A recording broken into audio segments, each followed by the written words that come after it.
Oui, juste pour vous demander d'excuser l'absence de Christelle Renaud, elle est bloquée dans le métro à Rennes, et donc ne pourra pas pu prendre le bus qui devait la ramener à Melès. Donc elle sera a priori dans le prochain bus, mais je pense qu'elle ne nous rejoindra pas quand on les aura. Elle n'a pas eu le temps de vous faire parvenir un pouvoir. Je comprends qu'elle est donc absente, mais si vous l'acceptez, excusez. Bien sûr, bien sûr. Alors, je voulais dire que les conditions de quorum étaient remplies. Et donc je vais pouvoir ouvrir la séance en demandant à M. Martin de bien vouloir procéder à l'appel.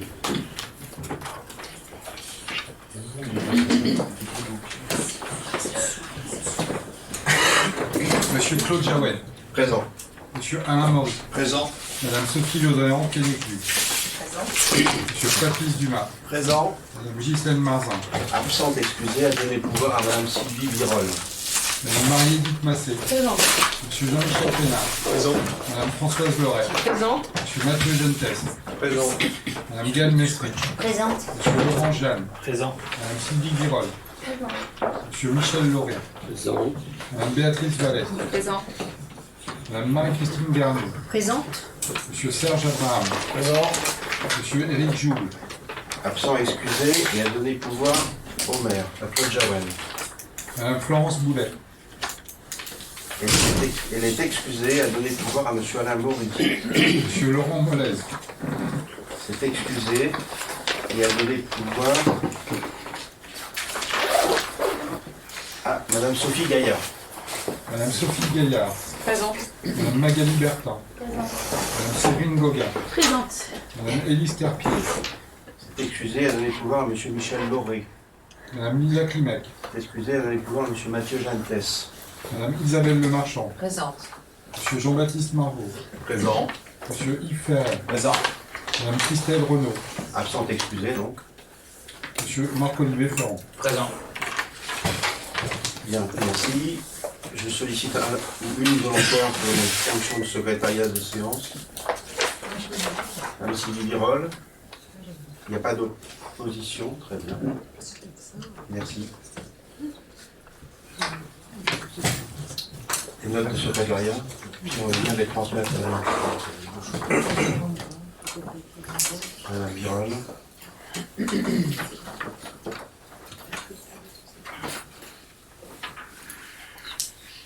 Monsieur Ferrand, je pense que vous avez oublié de me dire quelque chose. Ou nous dire quelque chose. Autant pour moi. Donc, comme la fois dernière, le groupe Ensemble pour Melès propose de filmer la vidéo, enfin, le conseil municipal ce soir en direct. Voilà. Bien, comme je vous l'ai dit la dernière fois, ces prises de vue doivent être des vues d'ensemble. Monsieur le maire, prenez l'initiative de le faire vous-même à ce moment-là. Ce sera très bien fait, j'en suis certain. Je vais quand même pas commencer par rappeler les règlements, les articles du règlement Non, monsieur le maire. intérieur, monsieur Il faut être un Marvaux. peu intelligent. S'il vous plaît. Enfin, c'est l'article 14 du règlement intérieur. On connaît mieux. Ah oui, c'est cher, si vous le connaissez mieux. Ouais, complètement. Nous, on avait proposé un amendement. Voilà. J'entends pas. Nous l'avions proposé un amendement. Voilà. Après, Oui, mais c'est pas. Le fait de l'avoir proposé un amendement qui n'a pas été retenu n'autorise pas à ce que les prises de vue soient ciblées. Les prises de vue doivent rester, en application du règlement intérieur, des prises de vue d'ensemble. Voilà. vous avez constaté le mois dernier que c'était une vidéo qui n'était pas fixe. Oui.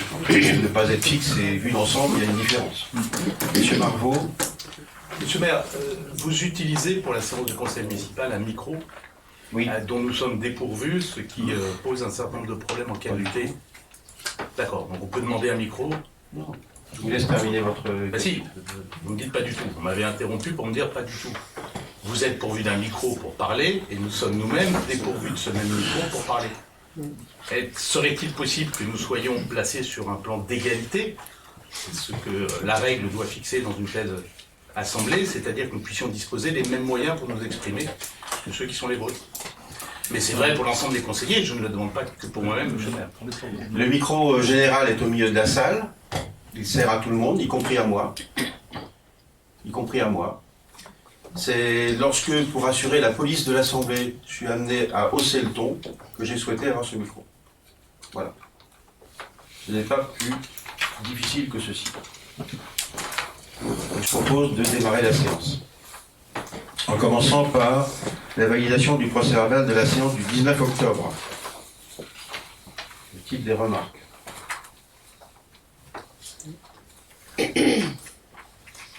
Pas de remarques particulières. Bien, je considère donc que ce soir, le conseil municipal valide le procès-verbal de la séance du 19 octobre. Le premier point à l'ordre du jour, la présentation synthétique du rapport d'activité 2021 du SMICTOM Val-Covray. M. Patrice Dumas. Bien, ça fait bizarre toujours de présenter le rapport 2021 alors qu'on est en train presque de terminer l'année 2022. Donc, vous avez ce rapport, tout le monde l'a lu, il fait 55 pages et donne en détail les activités du SMICTOM. Et sur la page de couverture, vous avez l'illustration de ce qu'est un vide déchetterie que j'évoquerai tout à l'heure. Un bref rappel sur le territoire, un territoire très dynamique en population puisqu'on compte actuellement presque 95 000 habitants et un taux d'augmentation d'à peu près 2,5% par an. J'ai souhaité la petite diapo suivante sur les kilomètres pour insister sur notre dépendance au carburant et au coût du carburant, puisqu'on consomme pratiquement 80 litres de carburant pour 100 km pour les véhicules de collecte. Et donc c'est un des points de vulnérabilité de notre système vis-à-vis des augmentations de coûts de carburant qu'on a connues cette année. L'année 2021, pardon. Ensuite, en ce qui concerne la quantité d'ordures ménagères, on a des taux de collecte qui sont relativement faibles par rapport aux moyennes nationales, et on a en 2021 diminué à 142,6 kg par habitant le taux d'ordures ménagères. Je parle de ce qui se trouve dans les sacs gris ou sacs noirs. Voilà, et donc c'est plutôt un bon résultat par rapport aux moyennes nationales qui sont plutôt à 250 kg par habitant et par an. En ce qui concerne les emballages et papiers, on est autour de 40 kg par habitant et donc c'est un taux normal pour ce type de produits. On peut bien constater que ces produits pèsent bien moins lourd que les ordures ménagères, puisque on a l'impression d'avoir des grosses quantités dans nos bacs jaunes et d'avoir des petits sacs souvent. Et effectivement, ça se traduit par des poids par habitant qui sont beaucoup plus faibles, alors qu'on a l'impression qu'on a surtout des emballages dans nos poubelles.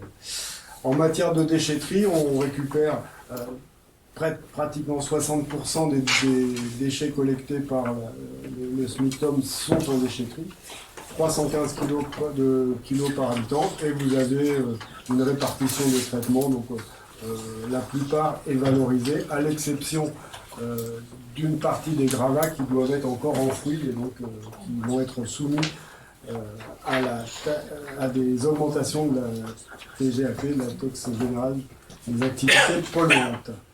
Je poursuis sur la prévention avec l'élaboration d'un plan local de prévention des déchets ménagers assimilés qu'on a validé début 2021 et commencé en mise en œuvre avec comme objectif principal de réduire nos quantités de déchets, les ordures ménagères principalement. On a un objectif de 30% de réduction, les déchets verts, l'enfouissement, puisque c'est un des facteurs de coût importants pour les habitants, augmenter les taux de valorisation et diminuer la part des biodéchets. En fait, les biodéchets sont la piste la plus importante pour réduire nos déchets. Et les gens qui ne compostent pas ici je les incite à le faire pour réduire les poids de déchets. Donc, on vend des composteurs aussi bien pour les particuliers que pour les collectifs. On équipe la plupart des collectifs du SMICTOM progressivement vont être dotés de locaux de compostage collectif, ce qui nécessite des organisations avec les habitants, puisqu'il faut toujours qu'il y ait des responsables de ces composteurs collectifs pour que ça puisse fonctionner bien. Et puis on poursuit la collecte du papier et des journaux avec une partie des recettes qui sont associées, qui sont reversées aux associations de parents d'élèves qui sont engagés dans la démarche avec le SMICTOM. Voilà.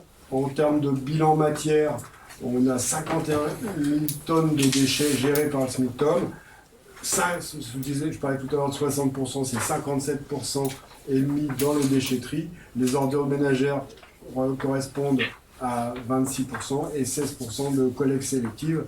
Au sac jaune, j'ajoute le verre, le papier et les divers déchets collectés de cette façon-là. En valorisation, on valorise 82% des déchets, principalement des valorisations matières. On récupère du bois, on récupère divers matériaux, du verre, du papier, etc.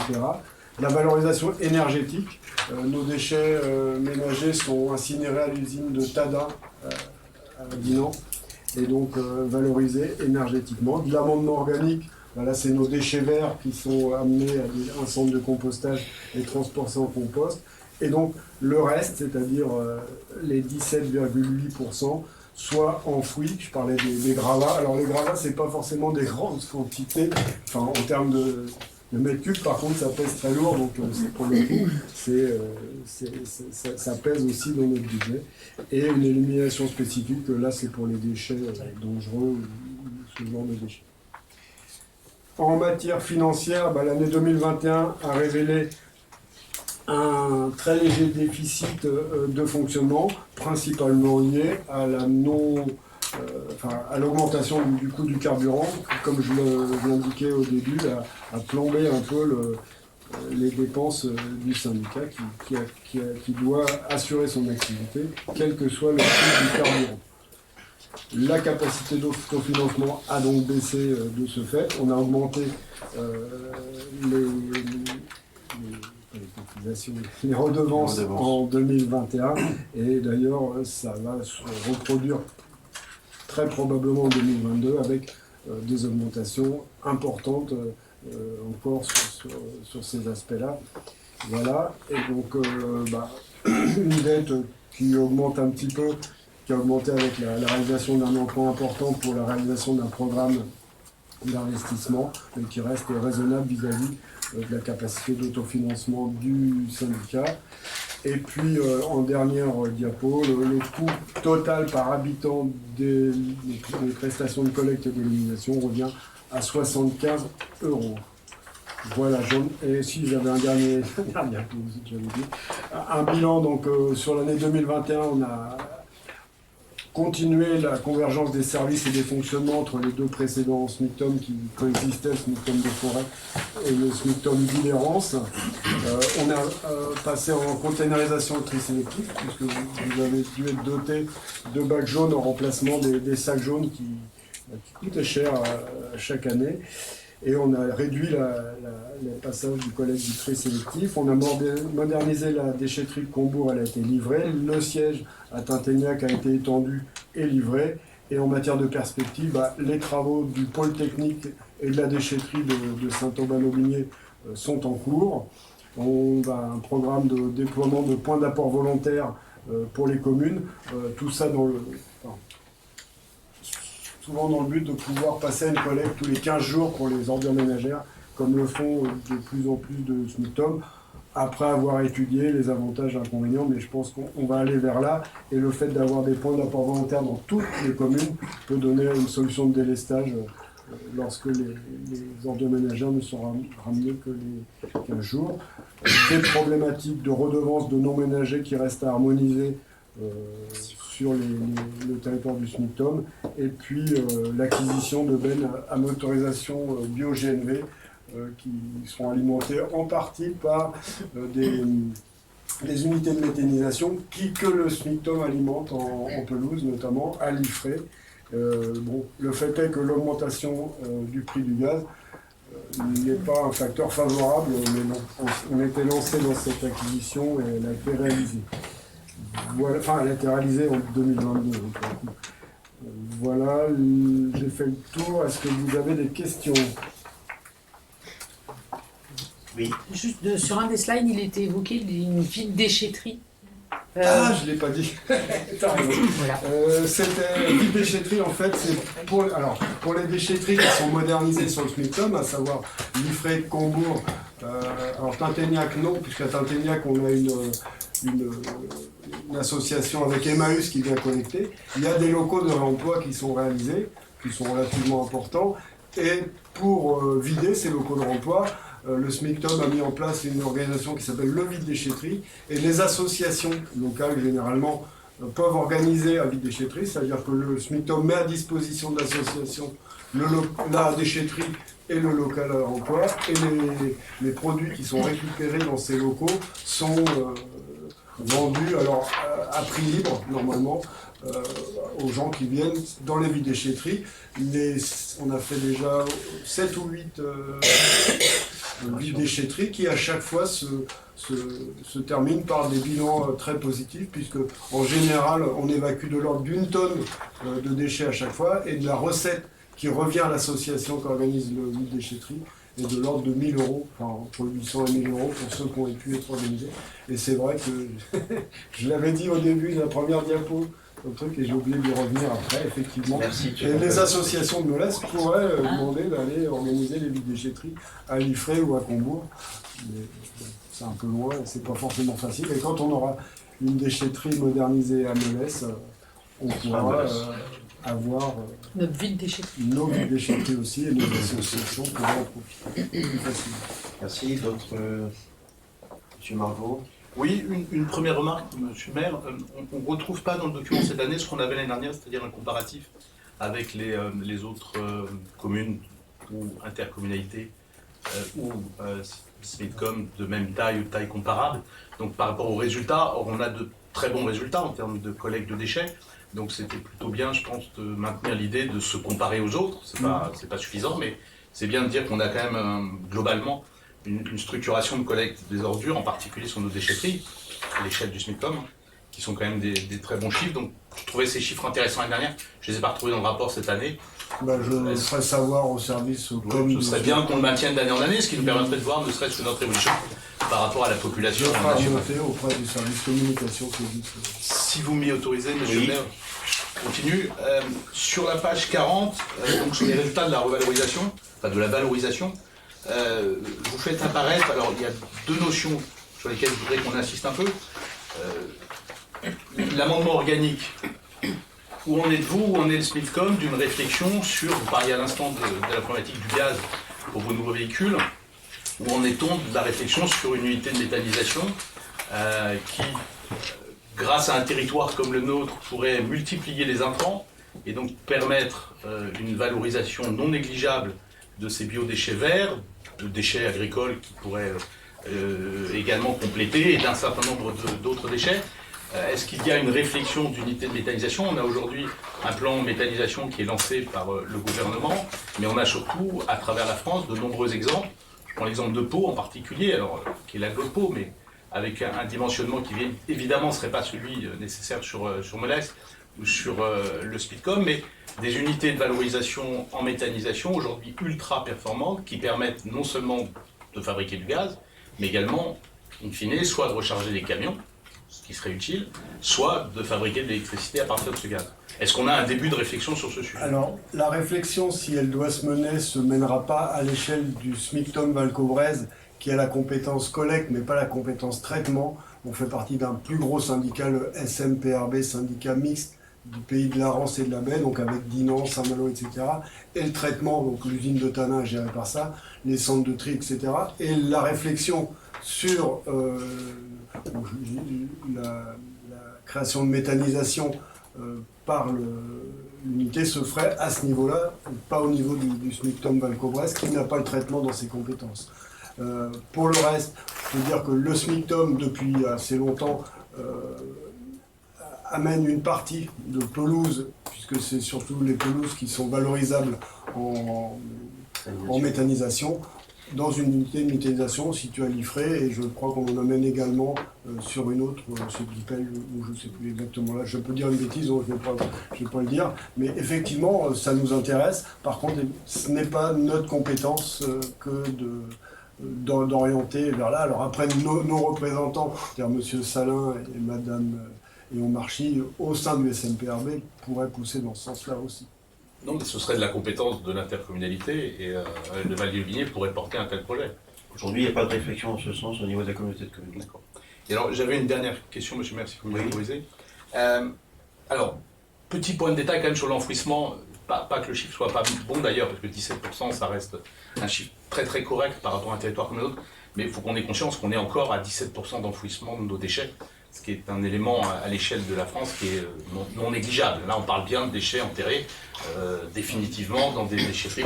Oui, Non mais c'est un bon chiffre par rapport à d'autres. Hein. La grosse majorité, enfin même je pense que pratiquement le seule chose qu'on enfouisse, c'est des déchets de gravats qui sont inertes. Oui, bon, certes. C'est pas mieux, et on va être taxé par la TGAP là-dessus aussi, mais on cherche, on recycle une partie de nos gravats à Liffré, notamment avec l'entreprise Sotraf qui jouxte le SMICOM et qui récupère une partie. C'est pas facile de trouver les destinations pour ces gravats. On est bien d'accord, non, mais c'est pas un reproche, on est plutôt sur un chiffre. Il faut qu'on ait conscience qu'il y a quand même encore un déchet, à peu près presque 20% de nos déchets qui sont enfouis. Alors, dernière chose, vous avez beaucoup parlé dans la présentation du surcoût lié à l'augmentation du prix du pétrole, les kilomètres parcourus des camions, etc. Alors, vous nous dites que vous allez optimiser les tournées, tout ça paraît évidemment nécessaire, mais il y a également donc eu un phénomène cette année d'augmentation du coût de l'énergie, et donc, normalement, on devrait retrouver dans les comptes, et c'est ça que j'aimerais avoir comme information, une augmentation de la recette liée à la ligne valorisation énergétique, puisque ce qui est d'un côté une augmentation de la dépense est une dépense réelle, vous nous l'expliquez assez bien sur les camions, les kilomètres et le prix du gasoil. Alors il y a peut-être une erreur, mais vous allez me la corriger, 70 litres pour 100 km Ouais, 70, 80. C'est l'équivalent d'un char d'assaut. Ça me paraît beaucoup, c'est mais... le fait que le camion s'arrête, démarre. C'est à ce point-là. Mais... Ah bah oui, non mais... Ok. On ferait le calcul. Non, mais j'ai pas la prétention de conduire les camions plus vieux, mais... effectivement considérable. Et c'est ça qui tombe un peu... C'est juste considérable, on est bien d'accord. Et du coup, cette augmentation du prix du pétrole, pas de la consommation en l'occurrence, elle s'accompagne également d'une augmentation du prix de l'énergie, de façon globale, et donc, nécessairement, nous avons augmenté nos recettes sur cette part de valorisation énergétique. La question est, et j'imagine bien que vous ne l'avez pas là sous les yeux et ça ne me choque pas du tout, est-ce que vous pourriez nous donner à un moment donné ce chiffre pour nous dire quel est le gain en termes de valorisation énergétique sur l'année 2022, à moins que vous ne le connaissiez par cœur? Alors, non, je ne le connais pas par cœur, mais on en a parlé il n'y a pas longtemps, mais malheureusement, c'est pas le SMICOM, c'est bien le SMPRB qui s'occupe du traitement, qui a enregistré sur son unité de terrain des gains énergétiques. Et j'ai vu le chiffre, lundi on a eu un bureau, mais je ne l'ai pas... D'accord. Mais ça veut dire que nous, quand on redonne, les matières qu'on donne à cette unité de production, on les donne, on les vend pas. On est d'accord? On est associé dans un syndicat commun, si vous voulez. C'est un syndicat de syndicats. D'accord. Donc c'est un partenaire, donc on donne. Donc le SMICOM lui-même n'a aucun gain en recette, c'est ça que vous me dites, directement, c'est le syndicat peut-être. Indirectement, oui, mais okay. pas... Non, mais c'est cohérent. C'est sur... Je veux dire, ça va être une moins-value sur ce qu'on... J'entends bien. Okay. Mais si vous aviez ce chiffre à l'échelle du SMICOM de tête, ça m'intéresserait juste à titre de... Je n'ai pas de tête, mais... Non, bien sûr. Non, mais si vous note, si je retrouve que c'est la fin de la séance... C'était tout, monsieur le maire, sur ce sujet. Est-ce qu'il y a d'autres... Merci. Est-ce qu'il y a d'autres demandes de précision? Très bien, donc merci pour cette présentation, échange de compléments. Et j'invite donc le conseil municipal à prendre acte de la présentation sur le rapport d'activité 2021 du secteur de l'alcool. Le point 2 à l'ordre du jour, présentation du rapport prix de la qualité de service public 2021, RPQS, du syndicat intercommunal d'assainissement de la Flume et du Petit Bois. Demandez à Madame Sophie Ledray en Kennedy de faire la présentation des points principaux. Merci. Vous avez le document également, donc je vais juste reprendre quelques points. Donc simplement sur la page 3, Pour rappel, ce syndicat intercommunal d'assainissement traite les eaux usées sur les communes de Gézier, la Mézières, Parthenay-Bretagne et Vignoc, et il y a une convention pour le traitement des effluents de la commune de Molesque pour les habitations qui sont situées sur la ZAC de Cap-Malo. Donc la population desservie au total en 2021 était d'un peu plus de 11 000 habitants. Voilà. Et donc les prestations, donc on est sur une prestation confiée à la société Veolia pour l'exploitation du service, donc qui assure donc la gestion du service, la gestion des abonnés, la mise en service des branchements et des contrôles, le contrôle des branchements, l'entretien et le fonctionnement des installations et le renouvellement des canalisations, ouvrages et matériels. Si on passe du coup sur la page 4 pour avoir le nombre d'abonnés qui est en augmentation constante. Voilà. Et les volumes facturés également de façon logique également. Alors ensuite, si on va aller à la page 6, donc il y a une seule station d'épuration qui collecte les effluents des 4 communes concernées, et donc on a sur cette station une filière eau et une filière boue avec un débordage de boue chaulée, déshydratée et chaulée. Voilà, vous avez les informations sur les capacités nominales de la station d'épuration sur cette page-là, et sur les charges qui ont été reçues en 2021 par rapport aux capacités nominales. Donc il y a eu une journée pluie avec un débit max le 3 février 2021, sinon les débits et les charges sont respectées. Donc voilà, la station, sur la page suivante, on a les informations sur donc la station qui fonctionne à 52,4% de son débit nominal et en charge à 52,2% de sa charge nominale. Les quantités de boue issues de l'ouvrage sont indiquées également sur la page 7. Voilà, donc on a 100% des boues envoyées en épandage agricole en 2021.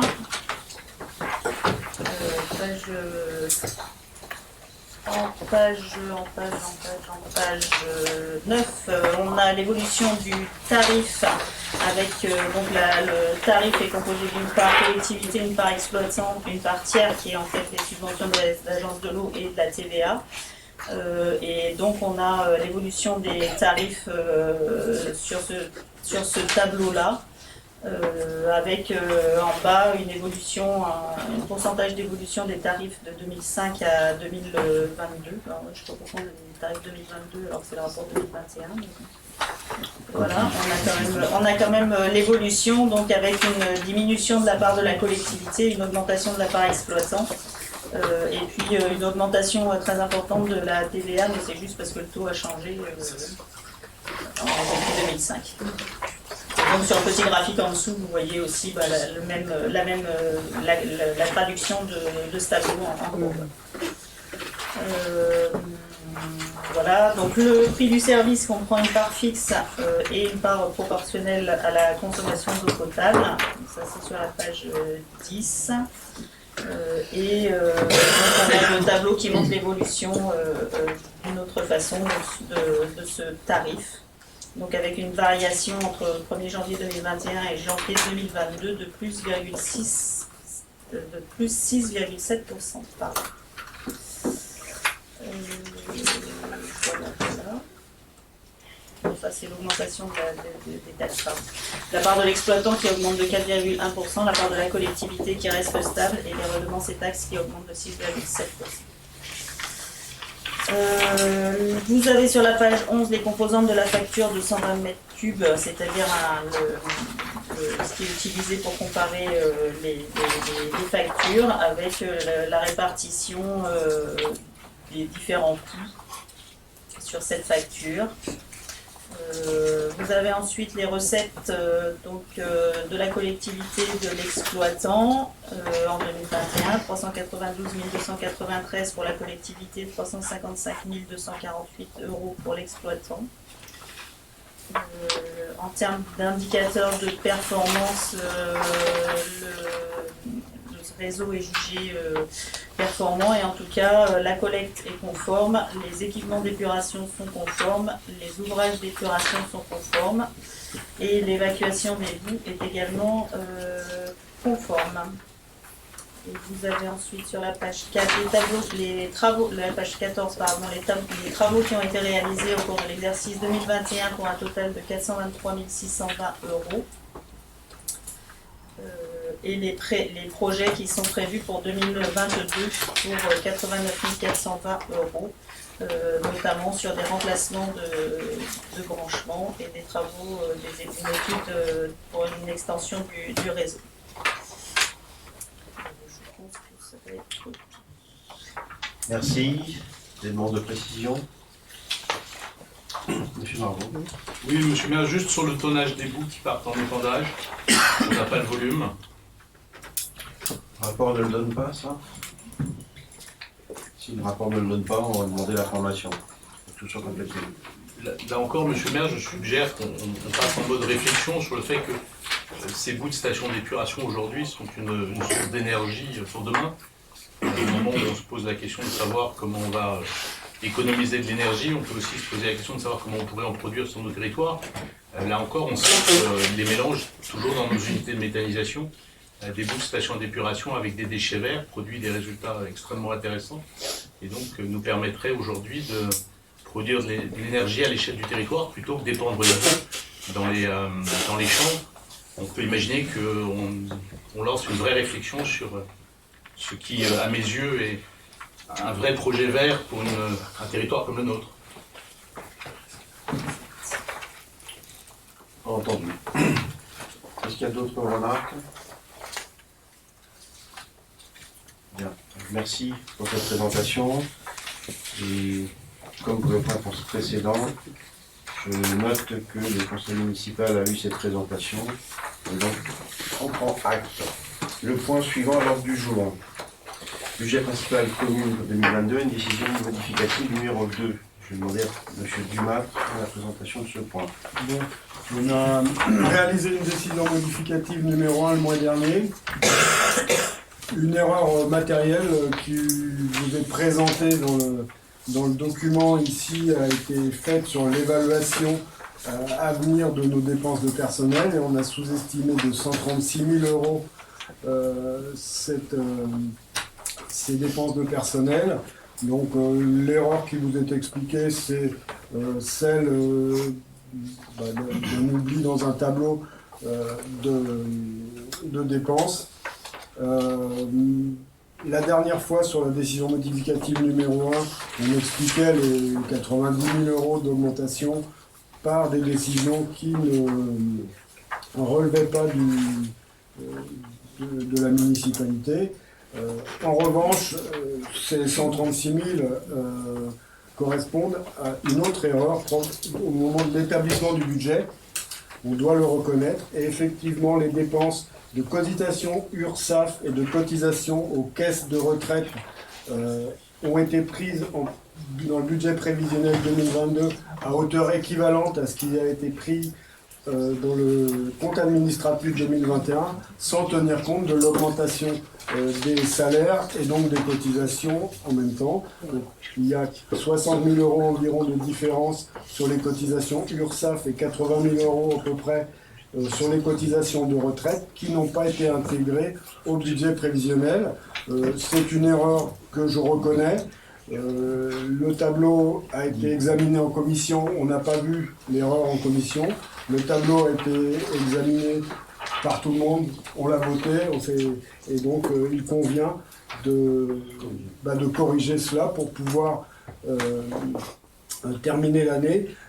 Nous n'avons pas eu de commission finance pour préparer cette présentation parce que matériellement nous n'en avions pas le temps, et pour pouvoir être sûr de pouvoir passer cette délibération sur ce conseil municipal et non de le passer en décembre, parce que pour le coup, en décembre, on aurait eu un risque de ne pas pouvoir payer les salariés sur le mois de décembre, ce qui aurait été très fâcheux. Voilà. Merci. Je vais, après le vote, comme pour la dernière fois, il y aura une signature de l'annexe pour pouvoir la mettre en service, en exécution au plus tôt. Merci. Avez-vous des demandes de précision? Monsieur Marot. Deux remarques, monsieur le maire. D'abord, je ne sais pas très bien ce qu'est une erreur matérielle, mais peut-être que monsieur Dubas pourra nous expliquer. Une erreur à 136 000 euros cette fois-ci, une erreur à 700 000 euros la dernière fois. Est-ce qu'il serait possible qu'on essaye d'améliorer un tantinet les documents produits et présentés en commission des finances quand elles ont lieu, pour qu'on puisse travailler sur des bases? Moi, je suis incapable, monsieur Dumas, lorsque vous présentez le tableau, vous dites que la commission des finances l'a validé, mais aucun membre de la commission des finances n'était capable de valider la ligne budgétaire sur les salaires et autres charges afférentes à ces salaires. On n'a pas les moyens matériels de vérifier que votre calcul est juste ou pas juste. Et une décision modificative, M. Dubas, c'est vous qui nous dites « j'avais inscrit 100 au budget, j'ai besoin de 120, je fais donc une modification pour ajouter 20 ». Mais si à chaque fois que vous faites une décision modificative, il y a une erreur, et je rappelle que la dernière fois elle était de 700 000 euros, c'est pas l'épaisseur du trait. Si, alors c'était une erreur matérielle, monsieur le maire. C'était une erreur matérielle. C'était les documents de travail, dont je m'en souvienne. Oui. C'était pas d'erreur particulière. D'accord. Alors à quel moment je dois avoir la certitude que les documents de travail qui nous sont adressés sont les bons? Après le vote en conseil municipal, même pas, puisque là on est déjà en train de modifier la décision modificative numéro 1. Bon, nous avions, monsieur le maire, adopté la première, on adoptera la seconde. L'explication, monsieur Dumas l'a donnée de manière très simple, la réalité, qui explique cette proposition de décision au conseil municipal, de cette décision modificative numéro 2. Pas d'autres remarques? Je soumets donc le vote. Nous invitons le conseil municipal à approuver cette DLM numéro 2 du budget principal et à m'autoriser à signer tout document sur ce dossier. Qui ne prend pas part à ce vote? Qui est opposé? Qui s'abstient? En vous remerciant. Le point suivant. À l'ordre du jour, le point 4, programme Petite Ville de demain, convention de revitalisation du territoire. En 2020, l'État a lancé un programme Petite Ville de demain. La commune de Melesse y a candidaté, y a été retenue. Le 12 mai 2021, la convention d'adhésion à ce programme par la communauté de communes Valdy-le-Binier, les communes de Melesse et la Mézières, l'État et le département a été signé. Le 11 mars 2022, un avenant à cette convention d'adhésion a été signé pour intégrer la commune de Saint-Aubin-de-Binier. Dans cette convention d'adhésion, il y avait engagement à rédiger une convention valant opération de revitalisation du territoire dans les 18 mois suivant la signature de cette adhésion. Donc ce soir, ce qui est proposé au conseil municipal, c'est de valider cette convention cadre qui s'appelle Convention de revitalisation du territoire, opération de revitalisation du territoire. Il s'agit de revitalisation des centralités du territoire, principalement donc les 3 communes que je viens de citer. La convention présente un diagnostic, des enjeux, des orientations stratégiques, un programme d'action, 49 actions au total, dont une vingtaine pour la commune de Melesse. Des périmètres stratégiques d'intervention, puis la mise en œuvre du projet sur chacune des 3 communes, sur la base des 3 orientations qui sont reprises dans cette convention. Premier axe, répondre aux besoins de logement tout en limitant la consommation foncière. Le deuxième axe, des centralités vivantes et dynamiques. Le troisième axe, des centralités engagées dans la transition énergétique et écologique. La convention est prévue pour 5 ans, jusqu'en décembre 2027. Les fiches actions sont en annexe et des évolutions sont possibles par avenant à cette convention qui fera l'objet d'une évaluation annuelle et d'un bilan global au terme de la convention. Le périmètre de centralité, le périmètre de revitalisation qui concerne la commune de Melesse figure à la page 50 du document de la convention. Il est plus large que le périmètre de centralité du PLUI, parce qu'il va au sud jusqu'au Lidl. Il va à l'est jusqu'au carrefour de la route de Saint-Germain-Sevigné, au nord jusqu'aux limites sud de la ZAC du Feuil, et à l'ouest, il va au-delà de la RD 82 et englobe le champ Courtin. Donc voilà le périmètre retenu et proposé à la signature de cette convention de revitalisation du territoire. Les signataires de cette convention sont la communauté de communes du Valdier-le-Glinier, les communes concernées directement, Saint-Aubin, Melesse, La Mézières, les partenaires signataires, le département est partenaire, la région Bretagne a également exprimé le souhait d'être partenaire de la convention, la Banque des territoires, la Chambre de commerce et d'industrie, la Chambre des métiers et de l'artisanat. Les éléments, les droits juridiques et fiscaux conférés par l'opération de revitalisation du territoire au titre de petite ville de demain pour permettre de renforcer l'attractivité commerciale en centre-ville. Il y a dispense d'autorisation d'exploitation commerciale et, si cela pouvait se présenter, possibilité de suspension au cas par cas de projets commerciaux périphériques à ces centralités, à ces périmètres de centralité. Il y a, au titre de favoriser la réhabilitation et de l'habitat, un accès prioritaire aux aides de l'ANA et une éligibilité aux deux Normandies dans l'ancien dispositif d'investissement et fiscal. Et dans le cadre de mieux maîtriser le foncier, un droit de préemption urbain renforcé, qui n'est pas de fait dans la Convention, qui, en cas de besoin, devra faire l'objet d'une délibération spécifique, mais la possibilité est ouverte par cette Convention d'opération de revitalisation du territoire. Et puis également des dispositions permettant de faciliter les projets à travers des dispositifs expérimentaux, à travers le permis d'innover et les permis d'aménager multisites. Ils sont différents de la ZAC multisite, c'est bien un permis d'aménager multisite. Là, ce que donnent les dispositions de cette convention d'opération de revitalisation du territoire, l'ensemble des... Vous avez pu relever, je pense, dans les annexes jointes, l'ensemble des actions nous concernant plus directement sur la commune de Melesse, qui figurait dans l'annexe 1, l'ensemble des fiches actions, et à la page 3, le récapitulatif de ces actions. Cette convention d'opération de revitalisation du territoire a fait l'objet d'une première validation par le conseil communautaire lors de sa dernière séance et doit faire l'objet de validation par les conseils municipaux des 3 communes concernées. C'est la raison pour laquelle cette validation est présentée au conseil municipal de Melesse ce soir. Une date de signature a été arrêtée au 12 décembre prochain. Avez-vous des demandes de précision? Monsieur Marot. Monsieur Ferret. Bon. Merci.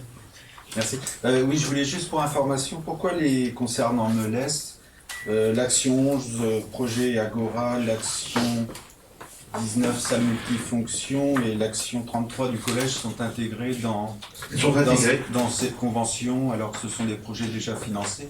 Ce sont des projets qui sont déjà engagés, qui sont déjà financés. Ils sont dans le périmètre de l'opération de revitalisation du territoire, ce qui explique qu'ils ont été inscrits dans l'ensemble des actions. Et j'en conviens, ce sont des opérations qui sont engagées.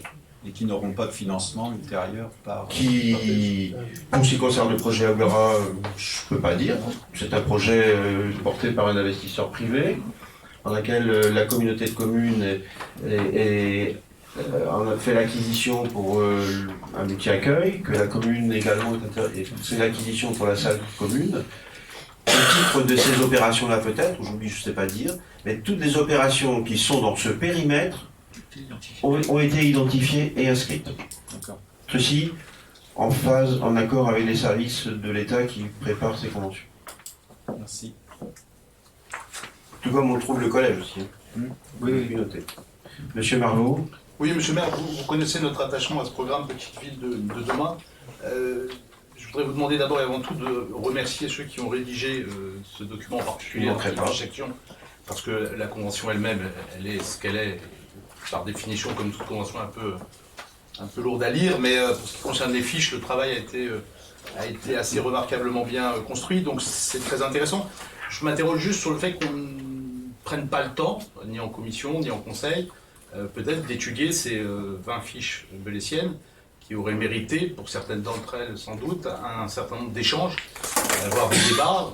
On nous met des actions, on nous dit c'est comme ça, et on n'en débat pas, ça ne fait pas l'objet de discussion. Je m'en étonne, de la même façon que je m'étonne quand même, mais j'aimerais que vous le souligniez, qu'il y a de très très nombreuses, je ne les ai pas listées, mais de très nombreuses fiches qui font apparaître quand même que dans la dépense prévisionnelle comme dans le montage financier, il faut encore, enfin il est écrit à déterminer, ça veut dire qu'on est, on est dans de la promesse, on est dans de l'intention, on est loin de la réalisation. Je pense que ce serait bien, là aussi, de redire dans un calendrier plus précis la réalité de ce que sont vos projets par rapport à toutes ces fiches et la façon dont vous envisagez qu'elles soient inscrites dans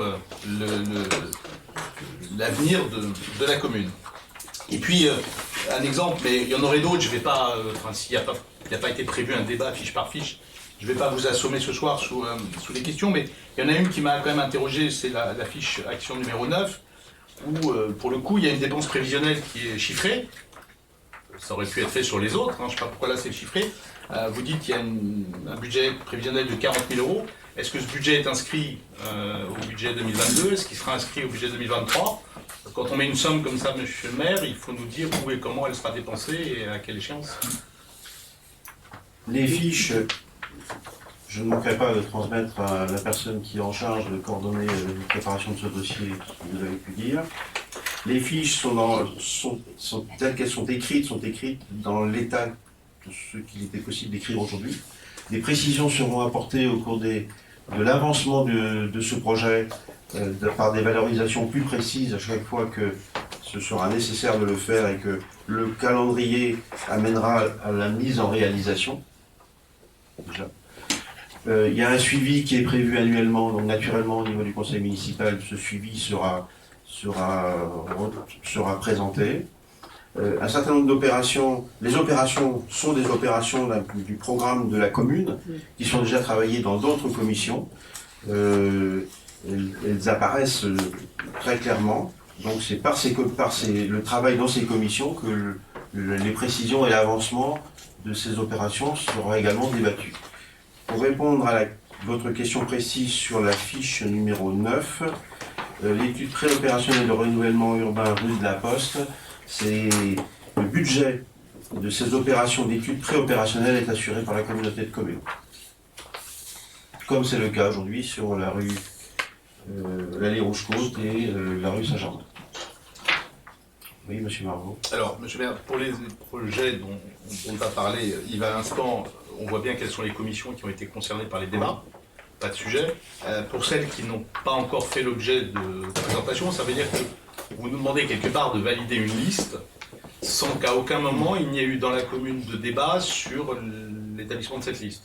Et sans qu'aucune commission, à ma connaissance, je n'ai pas souvenir qu'en commission d'urbanisme il ait été présenté ces fiches à l'ordre du jour des commissions. Je sais, monsieur Maury, que j'en ai raté quelques-unes, mais il n'empêche que ça ne fait pas partie d'un débat. Donc j'ai du mal à comprendre, mais la philosophie de votre démarche qui est de ne pas mettre en débat à aucun moment des projets qui mériteraient qu'on s'interroge collectivement, me semble-t-il, de l'intérêt ou du non-intérêt de le faire, ou de l'amélioration qu'on pourrait apporter à un projet tel qu'il existe. Je vais demander à M. Maury d'apporter réponse complémentaire. Les opérations, ces opérations qui sont inscrites et qui sont travaillées dans les commissions soit urbanisme, soit éducation, etc. Oui. Vas-y. Oui. Juste pour, effectivement, toutes les fiches n'ont pas été travaillées, n'ont pas fait l'objet de discussion. Quand on reprend un certain nombre, cependant, que ce soit l'îlot Rouge-Côte, il y a eu un certain nombre de travail de réaliser. En ce qui concerne la fiche 18, c'est MELES 2035, c'est contrat d'objectifs de développement durable.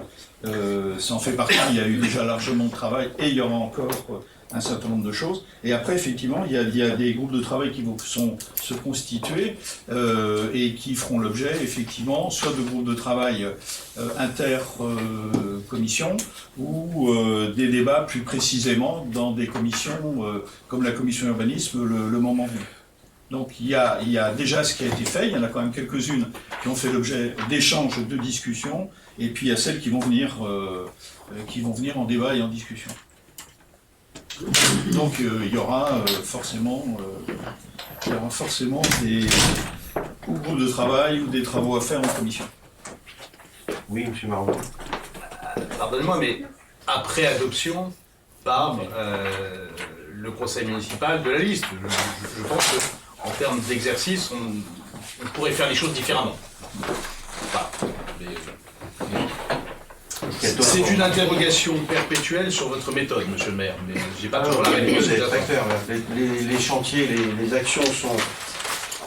Les actions ont été rassemblées dans le cadre de la présentation et de l'argumentation sur le périmètre d'intervention de l'opération de revitalisation du territoire pour ce qui est de la commune de Melesse. C'est la même chose d'ailleurs pour les communes de la Mézières et les communes de Saint-Aubin, mais ce n'est pas l'objet d'en parler ici ce soir.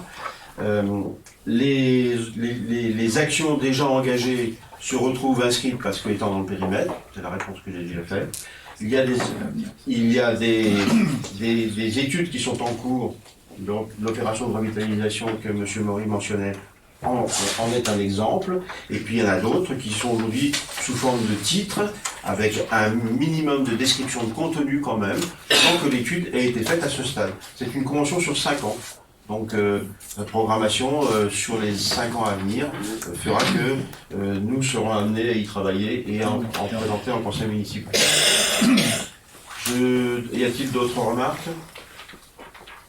Bien, donc je soumets au vote du conseil municipal la validation de cette convention cadre d'opération de revitalisation du territoire, avec les secteurs d'intervention et les annexes dont on vient de parler, m'autoriser à signer cette convention cadre Petite Ville de demain valant ORT, et tout document nécessaire à l'exécution de cette délibération et accomplir toutes les formalités nécessaires à sa mise en œuvre, et m'autoriser à solliciter et signer tout financement en lien avec la présente convention.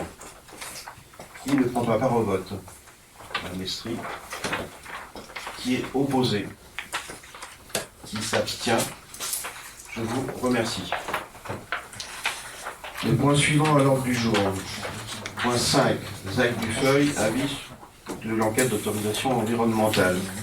Je demanderai à Madame Sophie Leréan-Kennecdu de présenter ce point.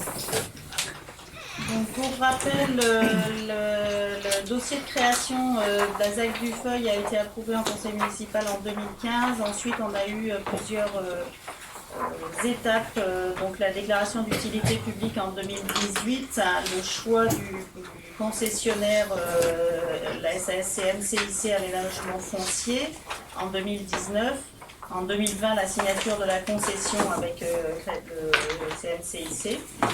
Et donc, par arrêté du 17 septembre 2022, Monsieur le préfet d'Ille-et-Vilaine a demandé la réalisation d'une enquête publique en vue d'obtenir l'autorisation environnementale pour la mise en œuvre du projet. Donc la demande a été déposée par l'aménageur au préfet d'Ille-et-Vilaine. Donc l'enquête publique a lieu du 25 octobre au 28 novembre 2022 et conformément à l'article R 181-38 du Code de l'environnement, le conseil municipal est donc amené à donner son avis sur cette demande d'autorisation. On rappelle les différentes dates depuis 2015 et donc simplement pour rappeler qu'en 2015 on avait déjà eu une évaluation environnementale au moment de la phase de création et que donc la présente demande constitue en fait une actualisation de l'étude d'impact qui avait été faite déjà en 2017. Et donc cette évaluation environnementale permet de décrire les différentes incidences directes ou indirectes du projet sur la biodiversité, les terres, le sol, l'eau, l'air, le climat, la faune, la flore, les espaces protégés et le paysage.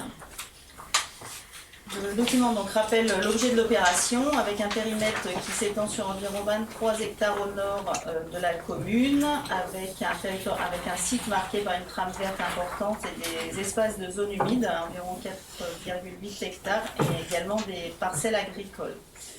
La zone se situe en zone 1AUO1, c'est-à-dire zone à urbaniser destinée essentiellement à l'habitat, et elle a vocation à accueillir 477 logements en 4 phases d'aménagement et en 5 typologies différentes.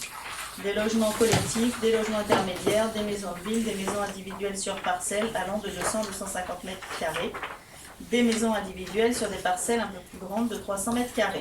Tout ça permet de répondre aux objectifs du programme local de l'habitat. En termes d'enjeux, notamment environnementaux et également par rapport à l'habitat, on rappelle donc l'orientation d'aménagement et de programmation numéro 2 du PLUI qui concerne ce secteur indique 5 enjeux majeurs. La réponse à des besoins de production de logements pour la décennie à venir, réussir une greffe de quartier sur la ville et permettre le développement d'une vie de quartier, travailler la couture urbaine avec les quartiers existants, préserver le fonctionnement écologique et hydrographique du site et préserver le patrimoine naturel en développant la trappe verte du site. Les principes qui structurent la composition du futur quartier répondent à ces objectifs. Donc on a 477 logements avec 5 typologies, on en a parlé. Il y a création d'un maillage doux entre les différents îlots et vers les quartiers et le centre-bourg, centre-ville. On a 4 points d'accès conformément au dossier de création. La création d'une centralité encore de quartier qui accueille un programme de logement collectif à proximité de zones de promenade, la valorisation du chemin des écoliers qui est le chemin piéton qui traverse le site du nord au sud, la préservation des zones humides et des linéaires de haies existantes, la mise en place d'une gestion des eaux pluviales avec des noues et des bassins paysagers qui deviennent support de différents espaces publics, et la valorisation des qualités paysagères existantes en les protégeant et en révélant l'environnement paysager. Les incidences du projet sur l'environnement, donc comme tout projet d'aménagement, il a été élaboré dans la logique éviter, réduire, compenser. Et le dossier d'évaluation environnementale qui est présenté à l'enquête détaille donc les différents impacts du projet, les mesures d'évitement, de réduction et de compensation envisagées sur donc, le sol, paysage, eau pluviale, biodiversité, déplacement, énergie et gestion des déchets. Donc l'ensemble de ces mesures qui sont destinées à minimiser l'impact du projet est présenté sous forme de fiche de synthèse dans le dossier qui a été mis à l'enquête. Dans cet avis, la commune souhaite rappeler ses engagements sur l'extension de la station d'épuration, sur l'aménagement du bassin tampon du rue de la Haute-Forge, sur la gestion des eaux pluviales et souhaite préciser également que le plan d'éclairage du secteur devrait être conforme à la politique globale de gestion de l'éclairage public de la commune. Et par ailleurs, il a été relevé dans l'étude d'impact environnemental que le pourcentage de logements locatifs social indiqué était de 25% contre 30% dans le traité de concession. Donc en conséquence, le conseil municipal il est proposé d'émettre l'avis suivant, donc d'émettre un avis favorable au dossier d'autorisation environnementale du projet d'aménagement de la ZAC du Feuil, en précisant que le pourcentage de logements locatifs sociaux sera de 30% et le pourcentage de logements en accession aidée de 5%, conformément au traité de concession. Merci, Monsieur Maury. Oui, juste pour rappeler que ce dossier a été présenté en commission mixte urbanisme-environnement, avec Sophie, et que les engagements dont Sophie Laudréan a fait état faisaient partie des réflexions qui avaient été faites lors de cette commission mixte urbanisme-environnement. Ça concerne la gestion des eaux pluviales, ça a été défini. Ce dossier a bien été présenté en commission mixte. Merci. Avez-vous une demande de précision, Monsieur Ferré? Juste, je voulais savoir, la station d'épuration sera terminée en avril 2024, c'est ça Le calendrier, c'est celui-là. D'accord, ok. Donc quand est-ce que commencera la commercialisation des premiers lots Je ne sais pas dire. Et commercialisation sur la ZAC, je ne sais pas. Oui, c'est encore... Enfin, De toute façon, les maisons ne pourront pas être accordées avant. mais tant que le dossier opérationnel de création de mise en œuvre de la ZAC ne sera pas validé, il n'y aura pas de, à mon avis, il n'y aura pas de commercialisation. D'accord. Calendrier. Comment? Rien, j'ai demandé la parole. Oui, J'ai fait un commentaire en aparté, qui ne fait pas l'objet du compte-rendu, mais j'ai une question à poser. En haut de la page 8, là, sur le rapport, il est dit des maisons de ville, sans préciser la surface des parcelles, des maisons individuelles sur parcelles allant de 200 à 250 mètres carrés, et des maisons individuelles sur parcelles d'environ 300 mètres carrés. Alors, les maisons de ville sont sur des parcelles de quelle taille? J'avais souvenir que les plus petites parcelles prévues aux feuilles étaient de l'ordre de 160 mètres carrés. Est-ce que ma mémoire me fait défaut ou est-ce que ça reste une vérité sur les plus petites parcelles? Je pense que c'est ça. Les maisons de ville, chacun voit de quoi il s'agit. C'est des maisons qui sont mitoyennes. Donc les parcelles sont en effet très petites. D'accord, donc ça veut dire... Alors moi j'ai une question, c'est sur ce type de parcelle de 160 mètres carrés, comment est-ce que vous envisagez que les habitants puissent ne serait-ce que planter un arbre dans un jardin, puisqu'il n'y aura pas de jardin? Et ces maisons de ville, comme dans toute ville, l'espace privatif est très réduit. Par contre, un espace commun, des espaces communs, on va dire des, seront également aménagés et tout un chacun, tous les habitants et les visiteurs pourront également en profiter. Monsieur le maire, nous avons un pays qui est assez intéressant parce qu'il a justement, dans certains de ces territoires, des exemples particulièrement enrichissants de ces maisons de ville. Je pense en particulier aux maisons qui ont été construites dans le nord de la France et qui ont été, fut un temps, attribuées aux mineurs de fonds. Si vous allez regarder de près la surface des parcelles de ces maisons, qui avaient un vrai petit jardin derrière et donc une vraie capacité de végétalisation intéressante sur des maisons qui étaient petites, étroites, mais très confortables pour la plupart d'entre elles et aujourd'hui très recherchées dans les zones où elles sont mises en vente, on était sur des parcelles supérieures à 160 mètres carrés. Je crois qu'il faut que chacun prenne conscience que 160 mètres carrés, c'est juste minuscule. Mais bon, c'est juste minuscule. Après, si je peux me permettre de finir ma question, je ne comprends pas pourquoi vous faites une notion ou une différence, mais c'est peut-être simplement un problème d'écriture, entre des maisons individuelles sur parcelles allant de 200 à 250 mètres carrés, virgule, alors d'abord la virgule et le et sont redondants, et des maisons individuelles sur parcelles d'environ 300 mètres carrés. Est-ce qu'il faut comprendre qu'il y a deux types, ou est-ce que ce sont des parcelles qui vont de 200 à 300 mètres carrés? Je ne comprends pas très bien la segmentation, mais si vous êtes en mesure de me l'expliquer, je serais ravi. Monsieur Bory. Ouais, juste pour revenir effectivement sur la référence que vous faisiez sur les maisons dans le Nord, construites il y a maintenant quelques décennies, les contraintes et les obligations des collectivités ont bien changé. Elles n'étaient pas construites par les collectivités, monsieur. Le préfet a imposé une densité plus importante que ce qui avait été prévu initialement dans le dossier de création, puisqu'on a été amené à faire un dossier modificatif. En ce qui concerne les maisons, la différence se fait tout simplement parce que il y aura quelques maisons qui seront contenues dans un prix bien précis, ce qu'on avait demandé, hein, d'avoir des maisons qui ne dépassaient pas, alors je parle là, mais 200 KE, et quelques maisons qui vont faire l'objet d'une bonification par l'aménageur pour avoir une qualité en termes d'énergie pour des gens qui n'auraient pas les moyens, entre guillemets, de mettre ces maisons-là au niveau d'exigence tel qu'il est aujourd'hui et qui comporte un coût. Donc il y a une différenciation, et les autres sur les parcelles de 300 mètres, c'est aujourd'hui ce qu'on retrouve dans toutes les opérations où les parcelles maintenant sont rarement au-delà de 300 mètres. Donc il y a une petite différenciation. Il y a quelques maisons qui vont être, c'était ce qu'on avait demandé à l'aménageur, hein, qui vont être contenues en termes de prix, corrigés de ce qu'on connaît aujourd'hui, hein, les évaluations de prix, etc., du coût des matériaux.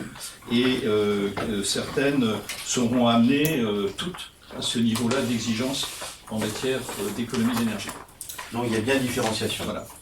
Monsieur Margot. Alors j'ai plus le nombre en tête, hein, mais Monsieur Margot.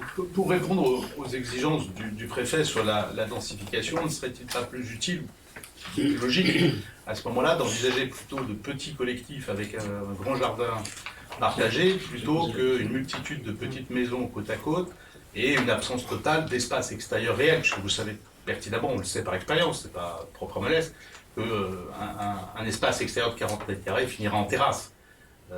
Plus ou moins aménagé, plus ou moins terminé, mais il n'y aura pas de végétalisation de ces espaces. Donc on va même aller en artificialisation supplémentaire de sol, puisque les propriétaires ne planteront pas de pelouse probablement et trouveront un moyen ou un autre d'utiliser l'espace. Moi je serais plutôt enclin à privilégier dans ce cas-là de petits collectifs.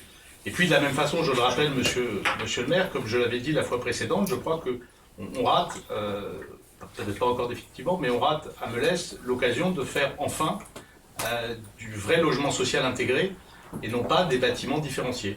Je crois qu'on devrait prendre exemple sur d'autres communes en France qui construisent leurs logements sociaux à l'intérieur de programmes immobiliers plutôt que de faire des immeubles identifiés d'un côté de la rue et des immeubles identifiables de l'autre côté de la rue.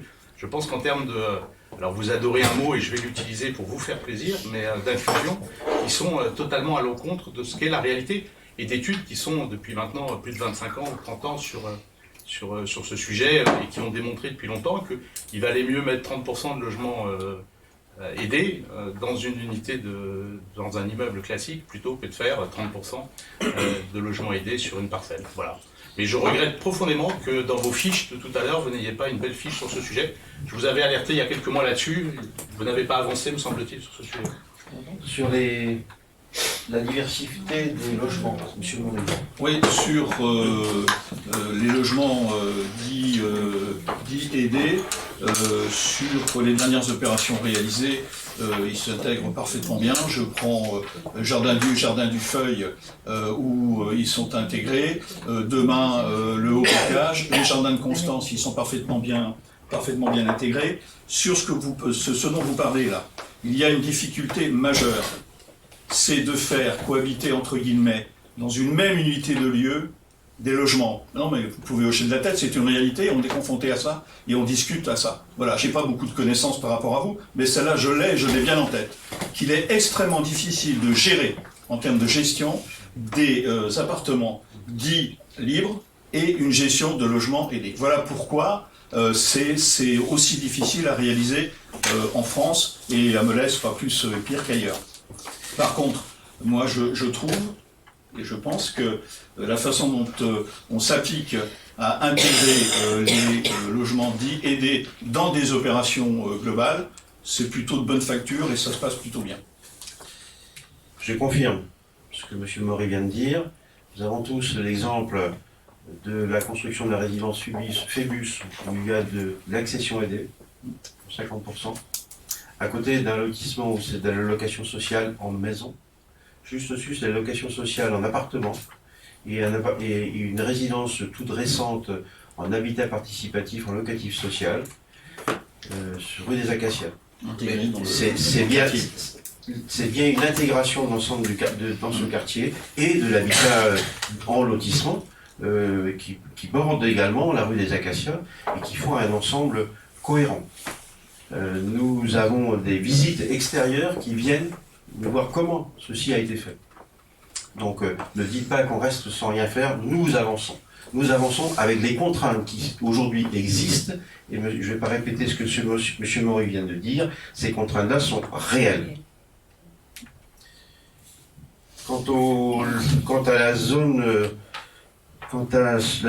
sur la zone de la ZAC du Feuil, vous évoquiez qu'il eût été préférable de faire des petits collectifs plutôt que des petites maisons sur des petits terrains. Ce que nous avons retenu, c'est un mixte de l'ensemble. C'est à la fois, en effet, des petites maisons, c'est aussi des petits collectifs et des collectifs un peu plus grands. Donc c'est bien un ensemble cohérent d'un habitat diversifié que nous avons retenu avec une part importante de logements aidés. On mentionne dans la proposition de délibération de corriger, c'est pas 25%, mais c'est 30%. Et le label haute qualité. Y a-t-il d'autres remarques? Je vous soumets au vote en invitant le conseil municipal à valider l'émission de cet avis favorable au dossier d'autorisation environnementale du projet d'aménagement d'Azac du Feuil, en précisant que le pourcentage de logements localisés sociaux sera de 30% et le pourcentage de logements en accession aidée de 5%, conformément au traité de concession. Et que cet avis sera transmis à Monsieur le préfet de l'Ille-et-Vilaine et au commissaire enquêteur. Qui ne prend pas part à ce vote? Qui est opposé à cet avis? Qui s'abstient sur cet avis? Bien, je vous remercie beaucoup. Les points suivants portent sur des propositions d'avenant à deux marchés dans la construction de l'équipement multifonction. Je vais demander à Madame Marie-Lydie Massé de faire la présentation. En termes de méthode, je vais lui demander de faire la présentation globale de l'ensemble de ces avenants. Et ensuite, je serai amené à soumettre au vote du Conseil avenant par avenant. Ça va? Pardon. Monsieur Marvaux. Une question préalable, si je peux me permettre, avant qu'on adopte les 6 délibérations. Vous avez publié en avril-mai 2019 un tableau récapitulatif des dépenses liées à la salle multifonction. C'est un tableau que j'avais sous les yeux il y a quelques instants, mais que je vais reprendre, qui faisait apparaître un certain nombre de lignes bien identifiées de dépenses. Et nous n'arrivons pas aujourd'hui à reconstituer, parce qu'on a un coût des montants hors taxes, un coût des montants TTC, un coût des montants qui débordent. Est-ce qu'on pourrait vous demander, s'il vous plaît, Monsieur le maire, de réactualiser le tableau tel qu'il avait été publié donc, dans le Magazine en avril-mai 2019, c'est le numéro 41, qui faisait apparaître le coût de la salle multifonction. En dessous, vous aviez identifié 4 lignes, les prestations intellectuelles, les travaux, les panneaux photovoltaïques et les aléas.